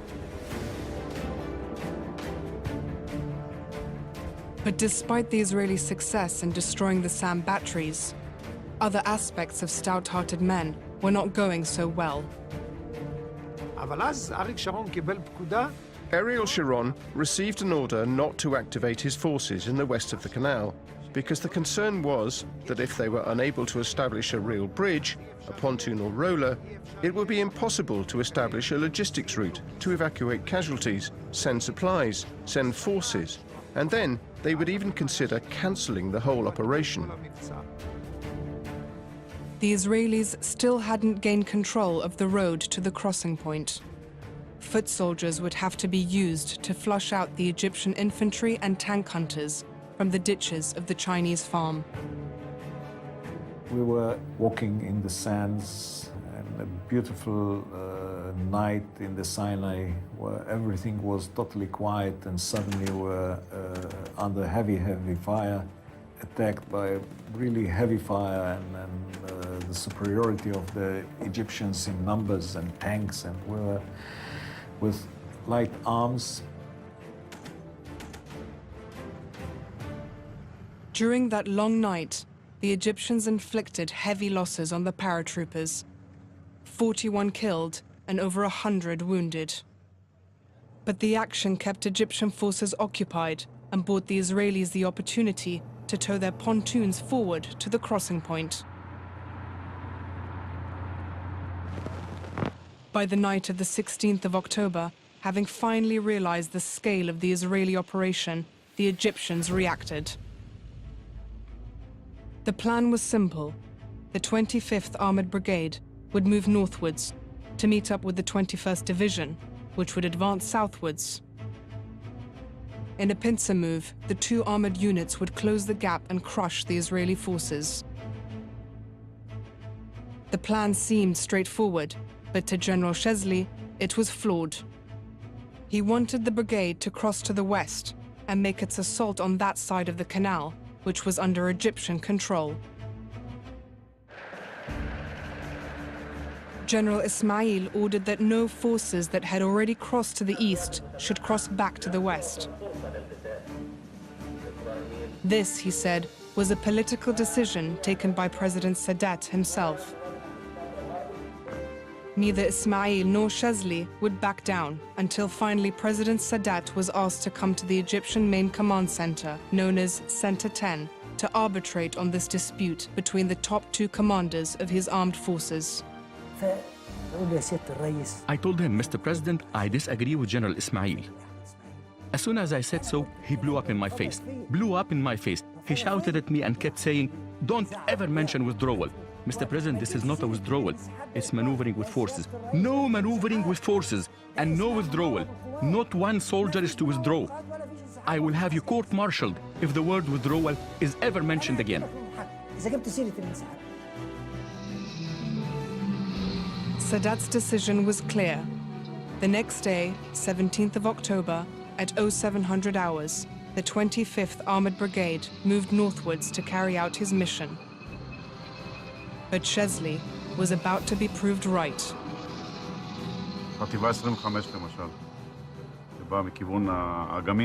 The 25th Brigade came from the area of the Bitter Lakes, and two tank brigades caught in a sort of ambush. Two tank brigades. One brigade on that side, and the other brigade on the other side. The battle was over very quickly. The Egyptians suffered heavy losses. With 65 tanks destroyed, only 10 were able to retreat southwards. حجم الخسائر في اللواء 25 مدرع كان مهول. يعني يمكن The losses for the 25th Brigade were shocking. Maybe 90% of our tanks were lost. And that was so sad, because these were the best tanks in the Egyptian army, the new T-62. What was even more damaging was what happened to the fighting units around us. They regarded the 25th Armored Brigade as their shield, the pride of the Egyptian army. So what happened to the 25th Armored Brigade was a blow to the morale of the soldiers at the front during that battle. Meanwhile, in the northern sector of the Suez Front, things were no better for the Egyptians. After 2 days of heavy fighting over Chinese farm, the right flank of the Second Army had been decimated. The remnants of the brigade that had blocked the road to the canal had retreated, but only after making the Israelis pay a heavy price. Yes, painful victory. Very painful, mainly because of the dead and the wounded. In one night of the crossing of the canal, we lost some 400 people. Tanks were fighting. Some of them we saw in broad daylight later, one barrel against another, like two sword combatants in the medieval time. But here they were, the tanks, both of them destroyed. Maybe most of the people in both of them dead. The valley of death next day along the canal was terrible. But we were on the other side of the canal. General Adan's armored division had successfully crossed the canal using the pontoon bridge.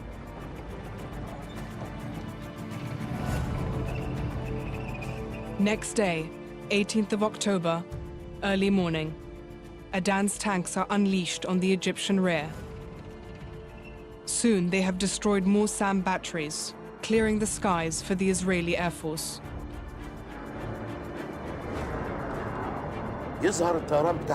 Their Air Force started to appear. Previously, we hadn't seen it at all. But after the 17th, we started to see their Air Force a lot. No one to stop them. Our defenses, the anti-aircraft missiles, were non-existent, so their Air Force had a free hand. On the 18th of October, the Israeli High Command decided to capitalize on the successful crossing, building their presence on the western bank of the canal to 3 armored divisions. Sharon's division would move north to surround the Egyptian Second Army and capture the city of Ismailia. Adan's division, and another commanded by General Magin, would move south to encircle the Egyptian Third Army and capture the city of Suez. This would be their final goal. Israel would come to the bargaining table, holding a trump card.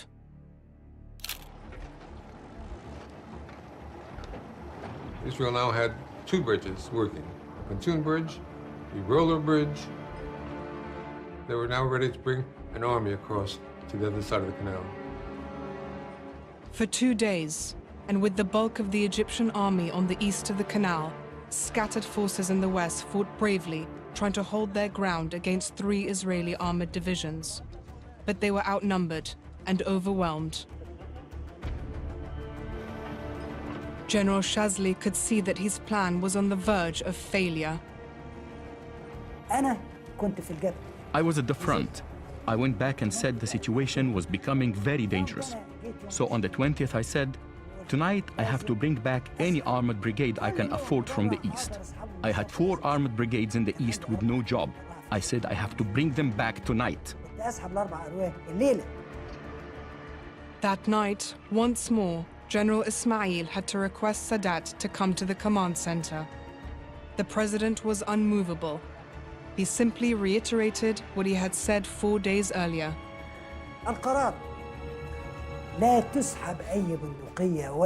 His decision was to withdraw not a single rifle or tank from east to west. Everyone to stay where he is and fight. That was nonsense.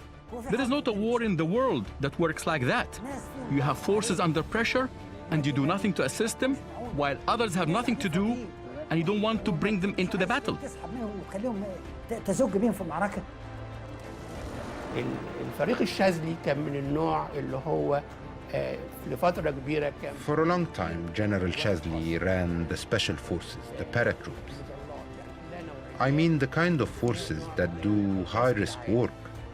And I think he was really professional. But sometimes he would do bold things, and maybe, on certain occasions, it would lead to trouble. ربما في فترات معينة زي اللي حصلت فيها إنه ربما تؤدي إلى مشاكل. Sadat's position was clear. Any movement of forces from east to west could undermine morale and lead to the collapse of the whole front.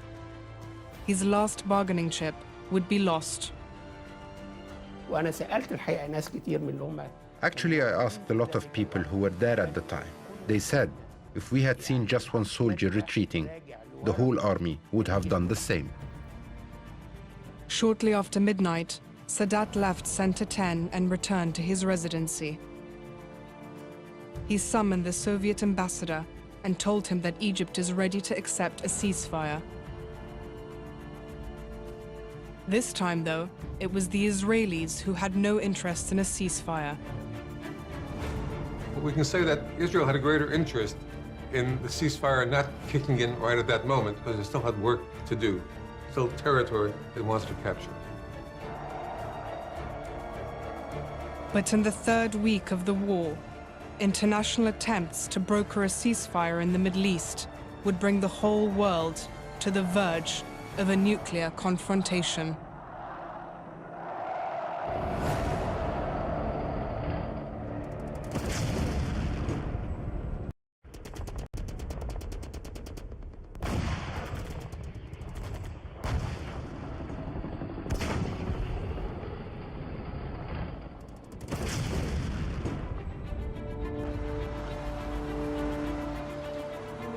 New York, Saturday, the 6th of October, 1973. The Waldorf Astoria Hotel. In the early hours, American Secretary of State Henry Kissinger is woken in his suite with news of military activity in the Middle East.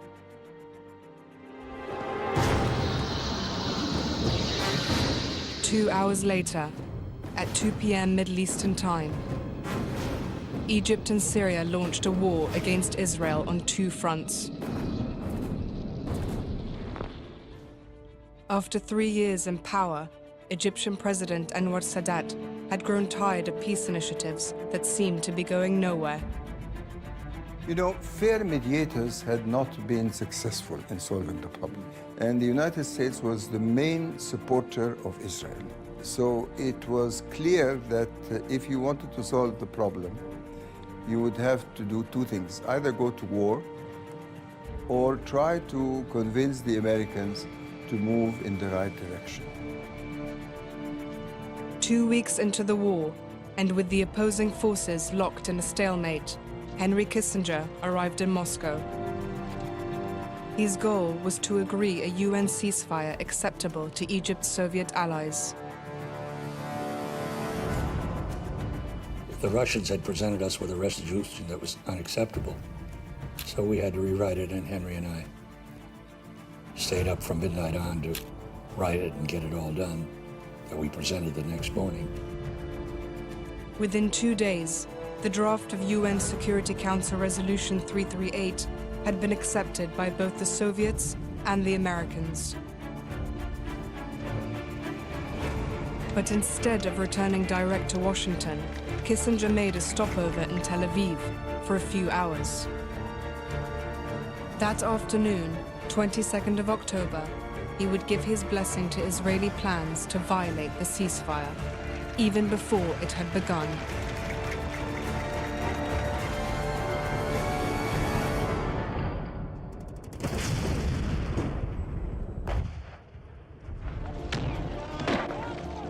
On the 6th of October 1973, the Egyptians mounted a lightning attack across the Suez Canal.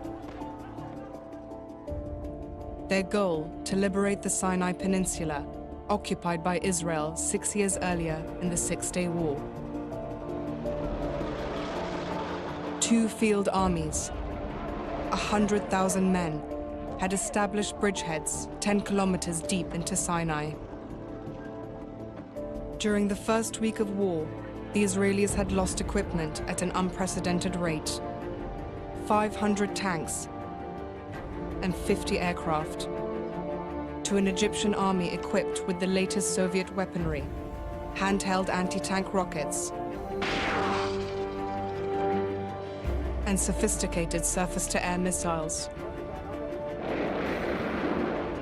Right, it was a political situation. The Soviets were trying to impose their will in the Middle East to regain their positions. They had supplied massive amounts of arms to the Arab world.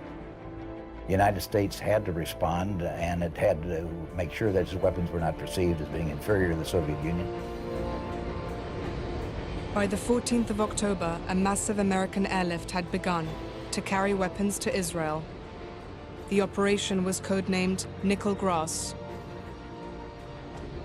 Electronic equipment was sent, which was helped to neutralize the SAM sites. TOW anti-tank missiles were sent. The strange thing is that the really important material that was sent was the most basic, the 105 millimeter ammunition. They sent that by the thousands of tons, and it was fired off almost immediately.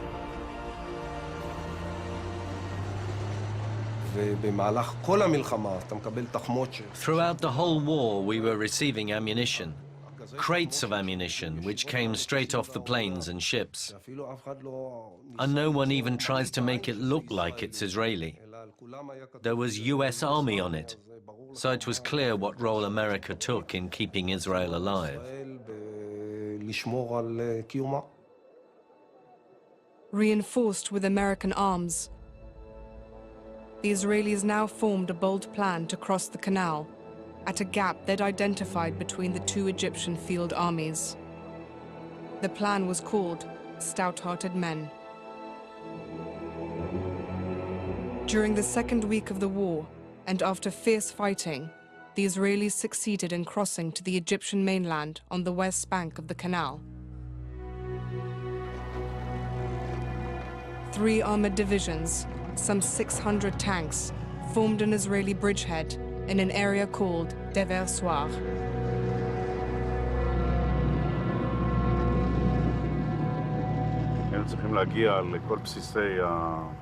We had to get to all the anti-aircraft bases and take them out, and hit the retreating Egyptian forces and cut off the Egyptian troops that had crossed to the eastern side of the canal. So it was a complicated mission.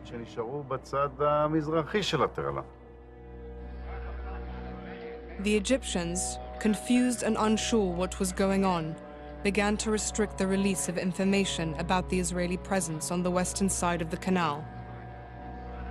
The moment the Egyptians said that 4 or maybe even 8 Israeli tanks had penetrated to the western side of the canal and were being dealt with, I told a friend, the Egyptian command have started making false statements. Up till then, all the Egyptian statements were truthful and the Israelis were lying. Now I said it's the other way around.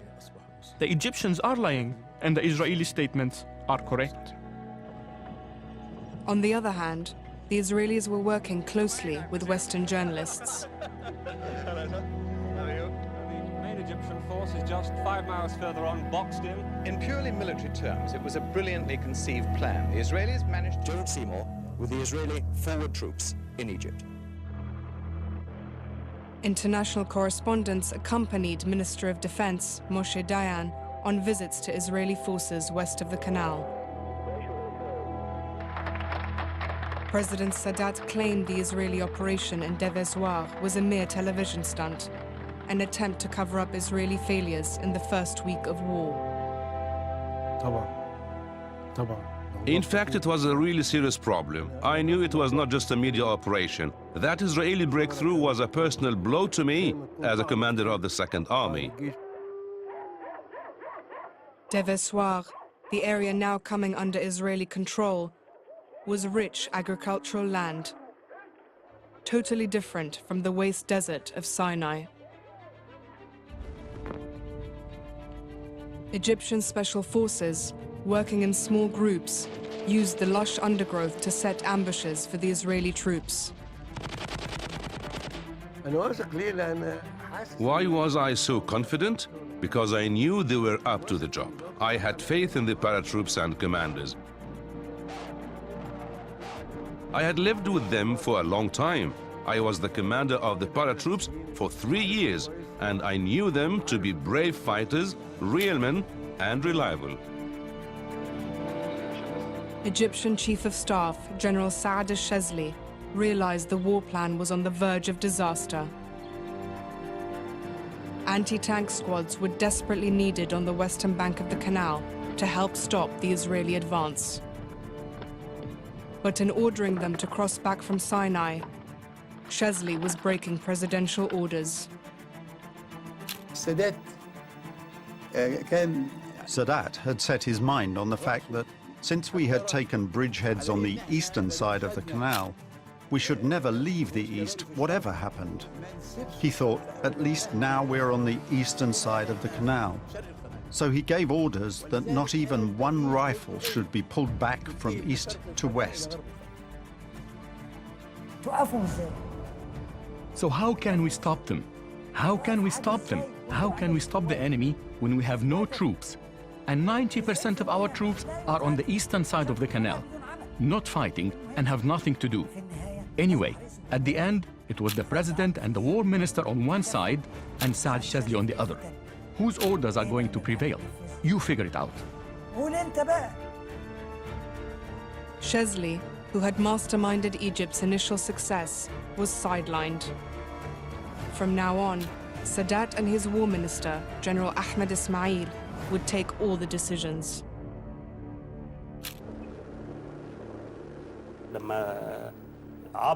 When the Israeli forces crossed to the western side of the canal, they inflicted massive damage to the logistical units in the rear, which were untrained units. So what was their goal? Just to create as much terror as possible. Now, the Egyptian High Command was running out of options. Air Force Commander Hosni Mubarak ordered his pilots into the air.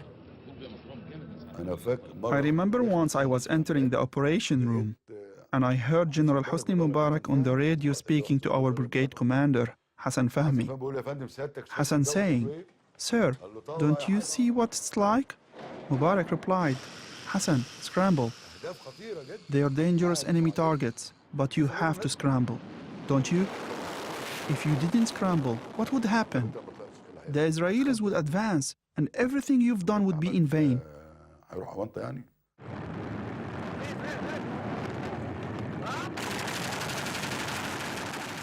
Egyptian pilots also found themselves facing a new threat from the Israelis. From the ground, from occupied territory west of the canal.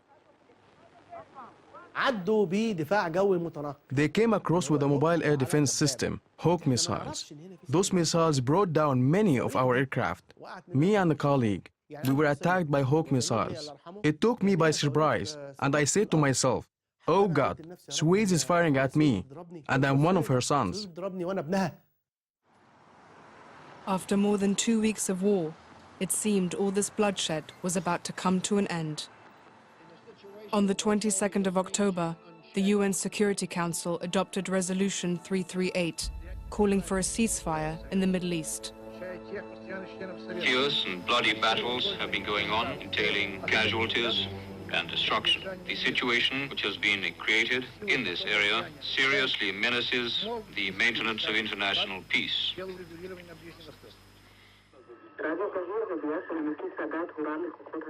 At 1852 Middle Eastern time, the fighting would stop. In desperate battles on the western side of the canal, Egypt had lost hundreds of men. Two of its senior commanders, Brigadiers Ahmed Aboud al-Zumur and Ibrahim al-Rifa'i, had died in the fighting. But despite these losses, the Egyptians had stopped the Israelis from achieving the strategic goal of stout-hearted men. Today, just south of the city of Ismailiyah, Israeli tanks remain, at the point where their advance was stopped in its tracks.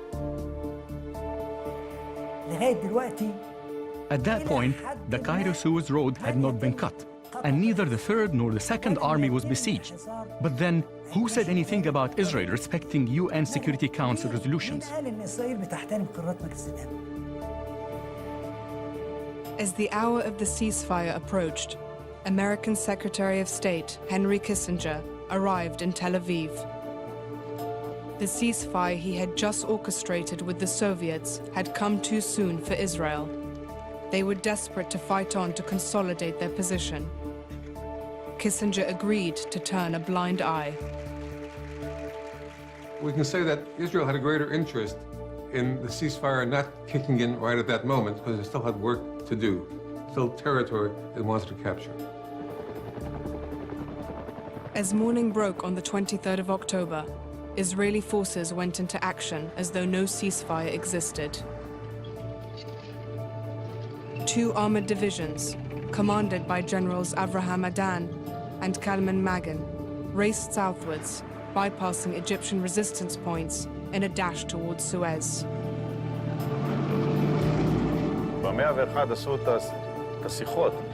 The aim was to get to within 80 kilometers of Cairo with 3 divisions. I think that considering where we started from, to reach where we did, it was a huge achievement. But we paid the price in blood. In my battalion, 67 of my soldiers were killed, almost 100 injured. By nightfall on the 23rd, the Israelis had managed to cut the Cairo-Suez road and bypassed Suez city to reach the port of Adabiya. The Egyptian Third Army, dug in on the eastern side of the canal, now found itself under siege, surrounded by Israeli troops on every side. There was a state of bewilderment and fear of the 1967 scenario, that what happened in June '67 would happen again, and now we are at their mercy. In New York, at 11 p.m. Middle Eastern time, on the 23rd of October, the reconvened Security Council issued Resolution 339. It called for a new ceasefire to go into effect at 7 a.m. the following day. But again, Israel was to break this second ceasefire.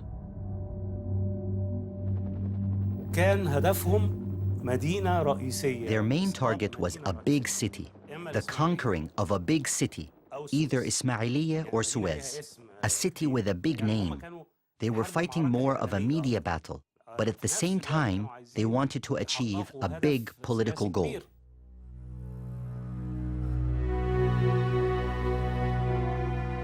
Until the Six-Day War, Suez was a flourishing industrial city and port.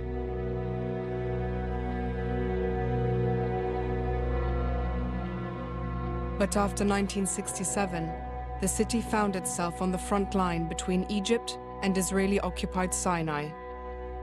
A target for Israeli attacks, it was soon reduced to rubble.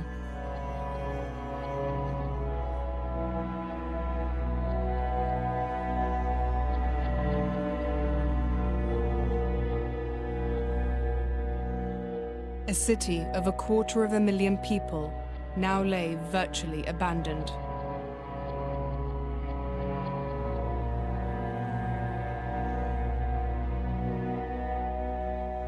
Early on October the 24th, just as the new ceasefire was scheduled to start, Israeli tanks and paratroops moved into the semi-deserted city.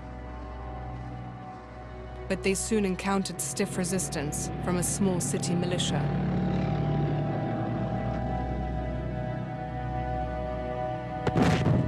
Their tanks entered the city, and Ibrahim Suleiman hit the first of them. Suleiman's shell went through the tank's hatch, cut the driver's throat, and stopped the tank. That was the first tank to stop in Suez. So all the tanks and armored vehicles stopped after that one, because it blocked the street. They knew very well, as we did, that if any tank stops in a city, it becomes a mobile tomb. So they abandoned their tanks and ran to the nearby buildings.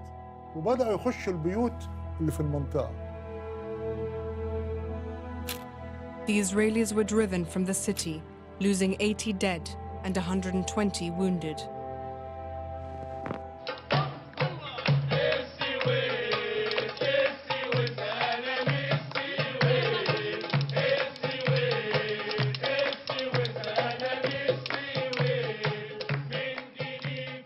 To this day, destroyed Israeli tanks remain, a testimony to the courageous resistance in Suez.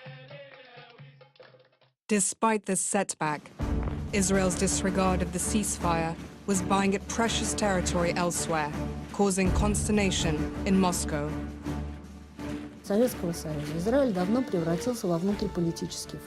When Israel ignored the UN ceasefire and continued fighting, it became clear there were different points of view in the Soviet government. Some people thought we should put pressure on them and make them adopt the ceasefire, make them behave properly. On the 24th of October at 9:35 p.m. Washington time, an alarming message arrived from Moscow. It said the Soviets were considering taking unilateral action to impose the ceasefire in the Middle East.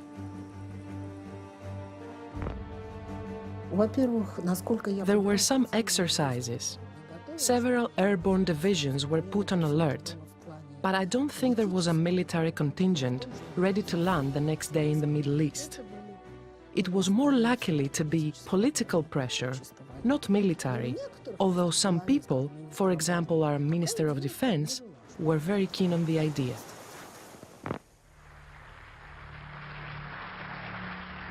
With President Nixon submerged in the mire of the Watergate scandal, it was left to Henry Kissinger to handle the crisis. Kissinger decided to respond to the Soviet threat with a show of force. At 11:41 p.m. Washington time, the American Armed Forces state of alert was raised to Defense Condition 3, the highest in peacetime.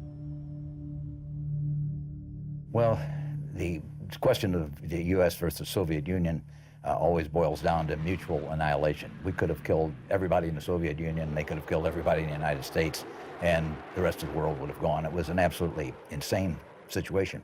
The thing that saved it was that each side knew that if a war occurred, the leaders themselves would get killed.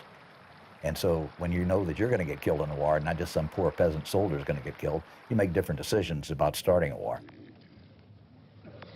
Faced with the possibility of a spiral towards nuclear war, the next day, 25th of October, the Soviets stepped back. The alert was diffused. We do not consider ourselves in a confrontation with the Soviet Union. We do not believe it is necessary at this moment to have a confrontation.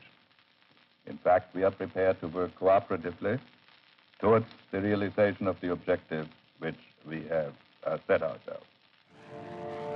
For a full 24 hours, the world had stood on the brink of war between the two great nuclear powers, but common sense had prevailed.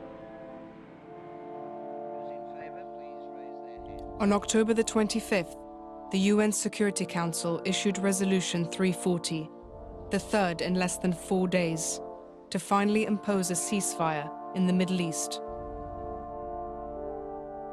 The following day, the vanguard of a new UN emergency force arrived at the Suez front. But despite their presence, skirmishes continued between Egyptian and Israeli troops on the western bank of the canal. So this violation started almost immediately. And why? Because what had happened when the war stopped was that it stopped in the middle of ongoing military operations. So there were no natural lines of demarcation. The forces were nearly mixed on the battlefield. With no clear borderlines between forces, a major breakthrough was needed to end the fighting and secure the fragile UN ceasefire. It would come when Egyptians and Israelis met in negotiations on the battlefield. For the first time in the 25-year history of the State of Israel.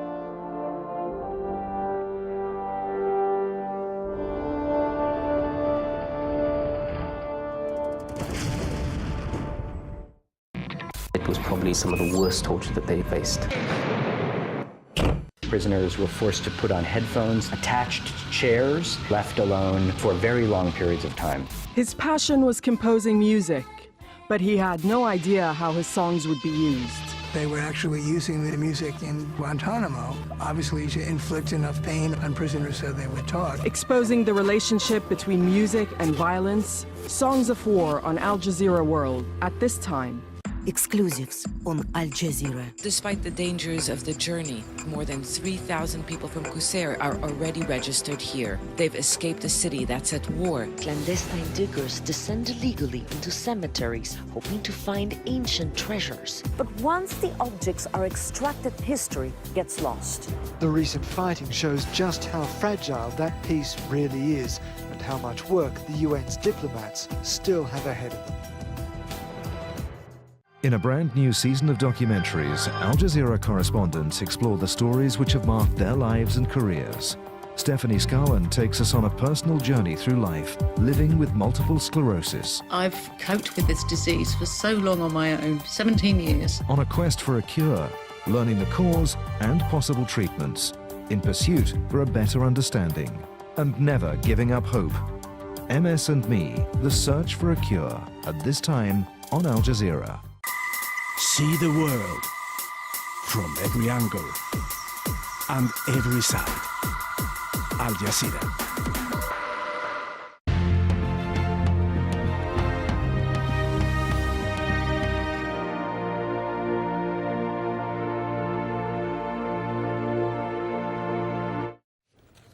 I'm Sami Zaidan, and it's time to take a look at the headlines now. Lebanon's president is appealing for more money to deal with the strain that Syrian refugees are putting on his country. According to the UNHCR, there are 700,000 registered refugees in Lebanon. Another 300 million are not registered. The top commander of Libya's military police force has been shot dead in the eastern city of Benghazi. Ahmed al-Barghathi was attacked by unknown gunmen as he left his house to attend Friday prayers. More than 20 bushfires are still burning out of control through the state of New South Wales in Australia. It's feared hundreds of homes have been destroyed. Hundreds of people have been evacuated. The most severe fires are concentrated around the state capital, Sydney. The Australian Prime Minister has offered condolences to those affected. Much quieter day than yesterday, but this is a fire emergency which could go on for quite some time. There are hundreds of people who are grieving the loss of property. Tragically, there has been, it seems, one life lost further north, someone who was defending his house. We grieve for everyone impacted by these fires. Saudi Arabia has rejected its seat on the UN Security Council a day after being elected as a non-permanent member. It's accused the world body of double standards, which made it hard to end wars and conflicts. The kingdom's called for unspecified reforms. The Security Council's 5 permanent members have been divided over the Syrian crisis. To Egypt now, where thousands of supporters of deposed former President Mohamed Morsi have come out onto the streets in various cities for another Friday of demonstrations.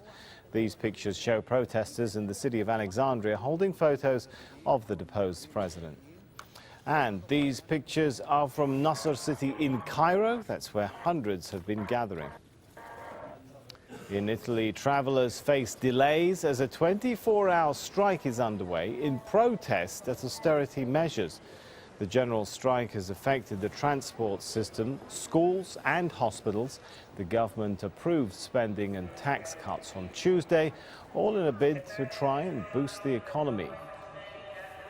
Well, those are your headlines. Now it's back to the war in October.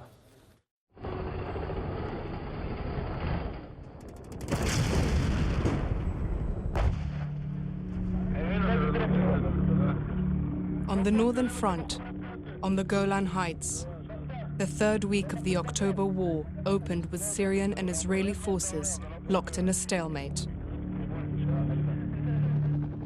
Syria's initial thrust to recapture this territory occupied by Israel in the Six-Day War had been repulsed in a counterattack by hastily called-up Israeli reservists. By the end of the first week of war, Syrian troops had been forced to withdraw while the Israelis pushed on across the 1967 ceasefire line towards the Syrian capital.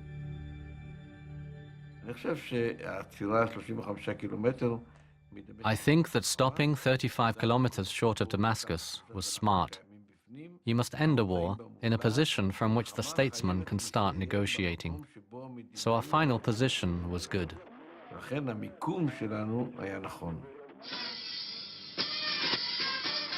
As the balance shifted in favor of Israel, other Arab countries sent troops in support.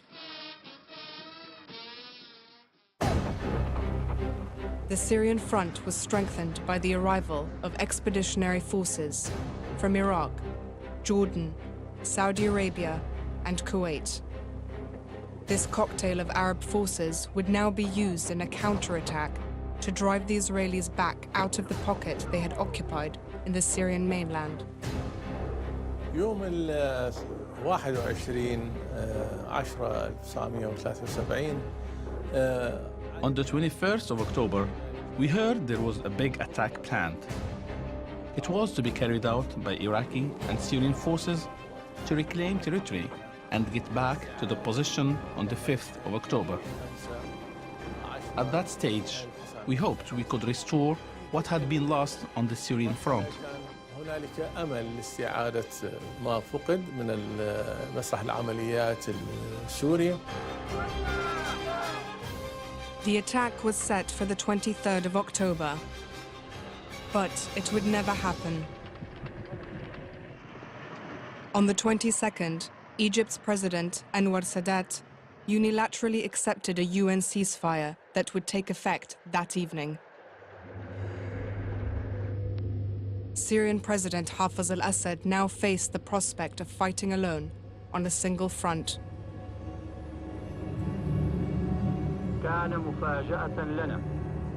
As the 23rd drew to a close, the Syrians too bowed to the inevitable. Assad would have no choice but to accept the ceasefire terms.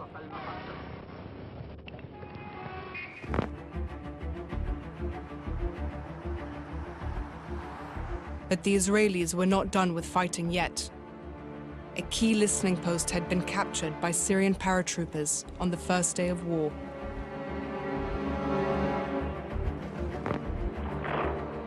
With just a few hours left before the ceasefire, Israel's Golani Brigade attacked.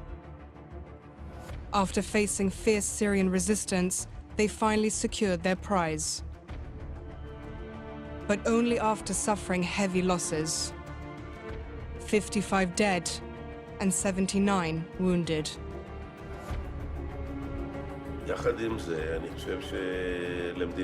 It was really important for Israel to raise the country's flag and the Golani Brigade's flag on top of Mount Hermon on the last day of the war, and to prevent the Syrians from securing any sort of success from this war.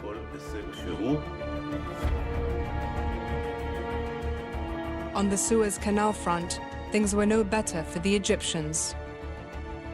The Israelis had the entire Egyptian Third Army besieged on the eastern side of the canal. 35,000 soldiers cut off from their supply lines.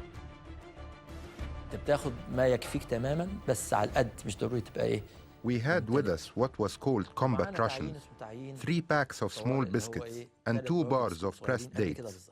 These things could provide you the necessary calories for 1 day, but now it was all the food that was available for a soldier for 5 days.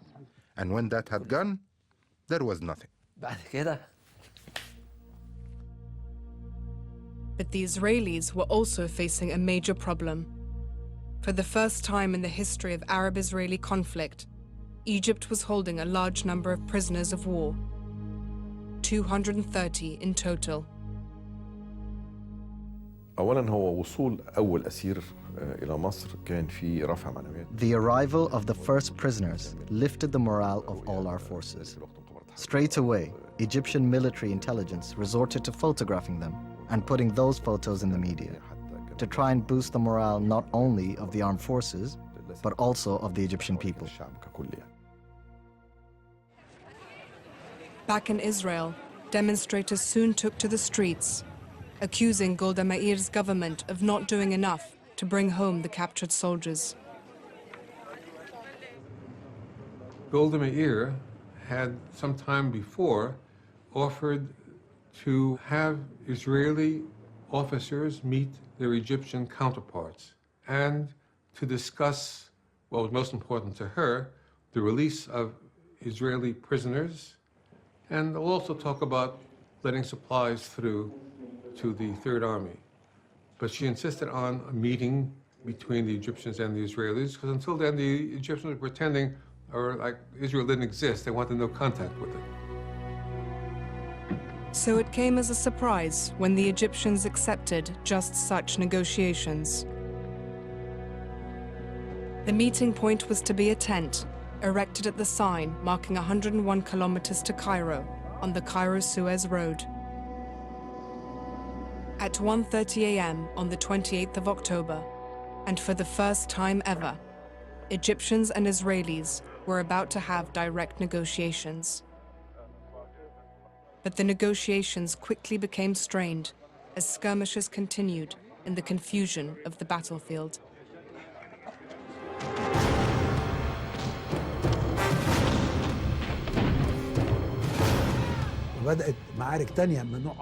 A different sort of battle started after the ceasefire. We put into action a plan called Revenge and another called Total. We had orders to keep the defense active, not passive, meaning we should not give up fighting.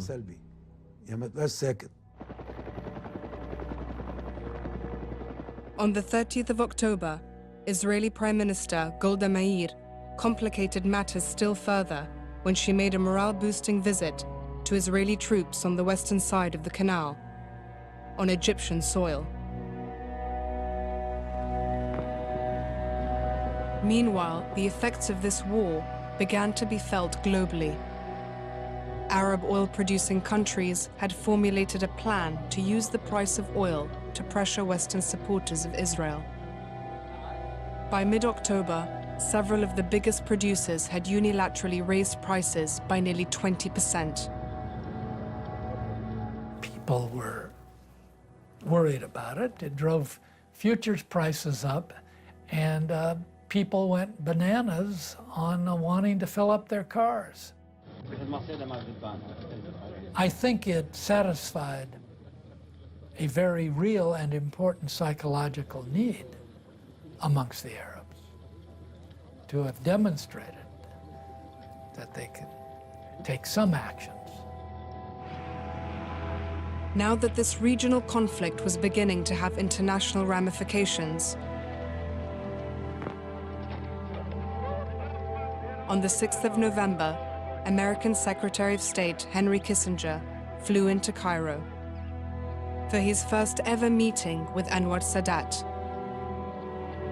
They started talking about Israel pulling back to the so-called October 22nd lines, where they should have stopped. Kissinger says, you know, we could argue for weeks and weeks and weeks over this, and at the end they would still be on your territory. It won't have solved a lot, but if that's what you want, we'll do it. And Sadat says, what's the alternative? He said, give me a little bit more time, and we'll go for a bigger agreement that will get them completely off the west bank of the canal, back into Sinai. And Sadat said, fine, let's do the big step, not the small one. 4 days after this meeting, an initial agreement was signed in the tent at kilometer 101. The first step in Kissinger's grand plan.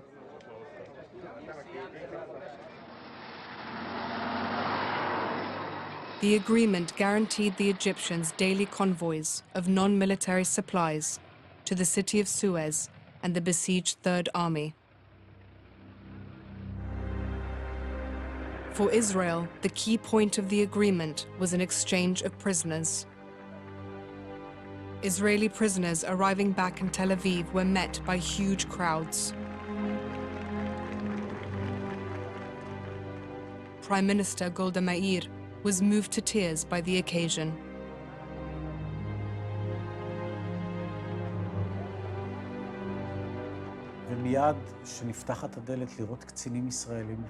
It's hard to describe my feelings when I saw the coastline of my country from the plane. We landed at a military airbase, and once the doors were opened, we saw the Israeli soldiers coming in, not Egyptians. And when you come down the steps and you saw the applause and the cheers, an amazing feeling.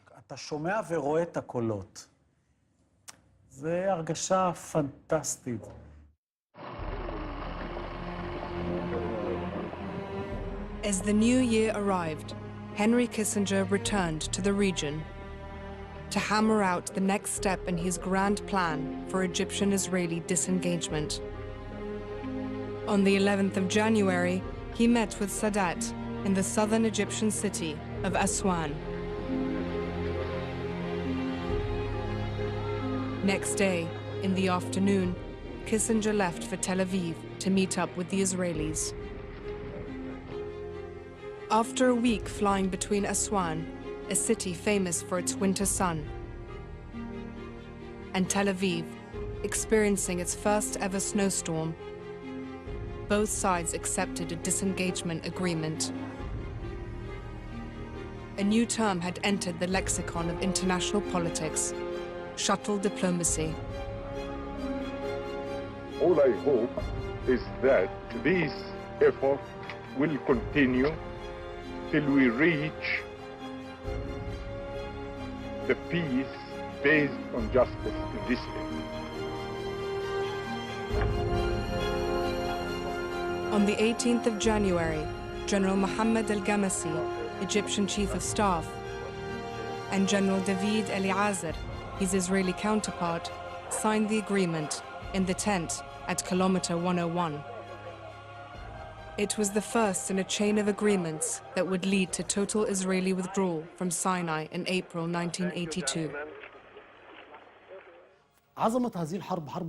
The significance of that war, the October War, was the impact it had, not only on the political, military and security level, but on the Israeli citizen himself, in accepting the idea that I can leave the land I occupy to feel more secure. The agreement stated that Israeli forces west of the canal would withdraw to the East Bank and further east into Sinai. A reduced Egyptian force would stay on the eastern side of the canal in positions they had captured during the war. UN forces would police the buffer zone between the two armies. An entertainment troupe came one day to sing for the soldiers on the western bank of the canal.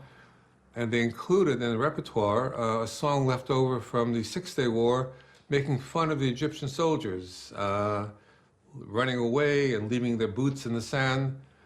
And when they finished singing, the soldiers came up and suggested that they take that song out of the repertoire. It is not appropriate anymore. By the end of January, the Israelis had finished the first stage of their withdrawal from the western side of the canal.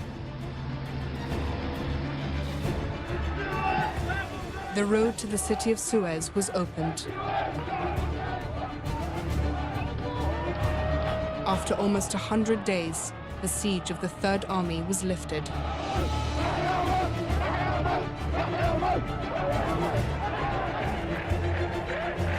Three weeks later, Egypt enjoyed a day of celebration.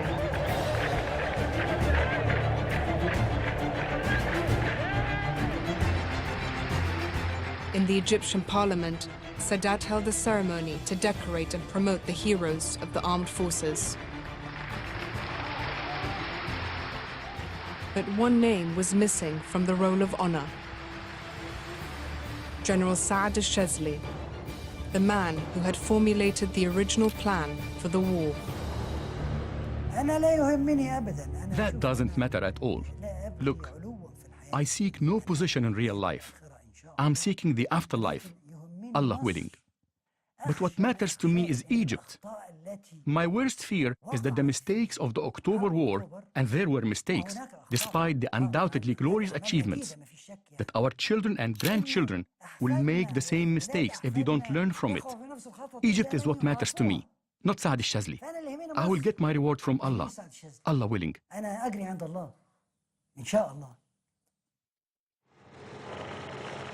By the end of February, Israeli troops had completed the final stage of their withdrawal from the western side of the canal. The mood as the Israelis pulled out, and this I experienced myself, and it was a bit like a carnival. Basically, they were relieved. Why? These were reserve soldiers. They'd been called up for months. They wanted to come home.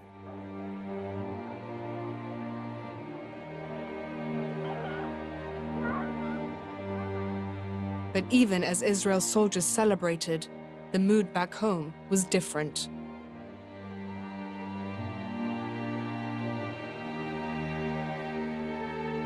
Israel lost 2,600 men killed. Per capita, this is 3 times the death rate of the Americans in Vietnam over 10 years. This Israel suffered in 3 weeks. The public wanted to know how come the Israeli civilian and military leadership were surprised by a mass Arab two-front attack. How come they were caught with their pants down? And they also wanted to know why the army performed so poorly in those first few days. Less than 6 months after the start of the war, a commission of investigation headed by Shimon Agranat, president of the Israeli Supreme Court, would place the blame firmly on the military. 3 army heads would roll. Chief of Staff General David Eliezer, Commander of Southern Command General Shmuel Gonen, and Head of Military Intelligence General Eli Zaira. The commission cleared Prime Minister Golda Meir and Defense Minister Moshe Dayan. But the Israeli public were not appeased, and demonstrations broke out on the streets. 9 days after the commission published its report, the Prime Minister resigned. And I openly accused, and still accuse Golda Meir of killing more than 2,000 Israeli soldiers, and I don't know how many Egyptian soldiers, because of her sheer stupidity and obstinacy. Yet it would be 2 months before Mrs. Meir would leave office. There was unfinished business with the Syrians. Since the ceasefire of the 23rd of October the previous year, the situation on the Golan front had remained inflammable. Skirmishes breaking out regularly. The Israelis still occupied a salient deep inside the Syrian mainland, not far from the capital Damascus.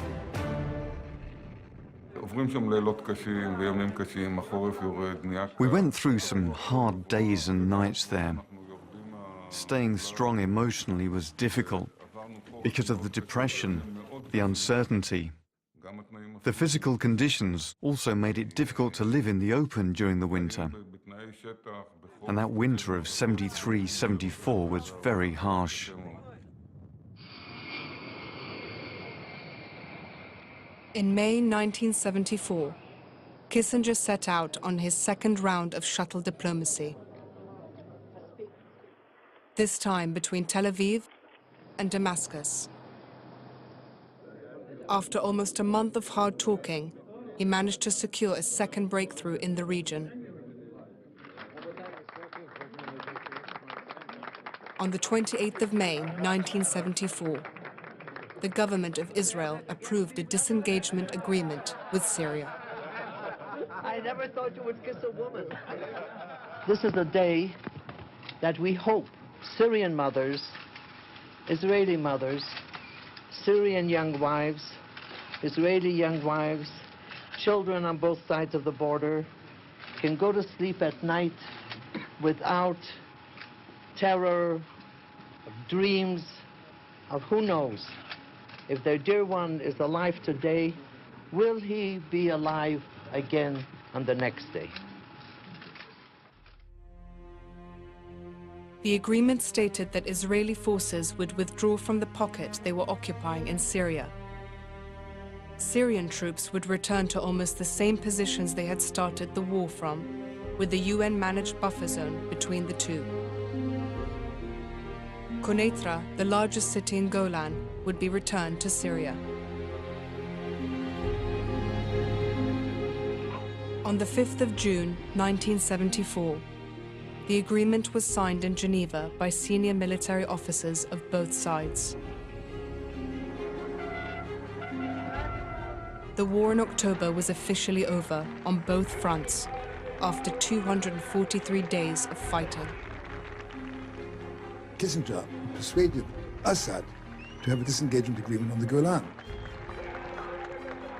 In a sense, he tricked Syria into a disengagement agreement on the Golan, which was minimal. Syria recovered Quneitra, which the Israelis blew up before they left, and a tiny slither of territory, but everything else remained in Israeli hands. The Egyptians got what they wanted out of it. So, Sadat had realistic goals about recovering the Sinai, and the war led to the recovery of the Sinai for Egypt. So you've got to see that as a win for the Egyptians. For the Syrians, they didn't recover the Golan, so you've got to see that as a defeat, essentially. For the Israelis, ultimately, they had reversed the course of the war, but they had suffered very heavy casualties. So you kind of have to see it as a bit of a defeat for the Israelis in terms of being caught by surprise. You know, a person in his life has 3-4 friends who are close to their hearts and in their souls, and none of them returned with me. So I definitely don't think there are any winners in war. There will be someone who loses more, someone who loses less, but there are no winners in wars. And that's something which has stayed with me since 1973.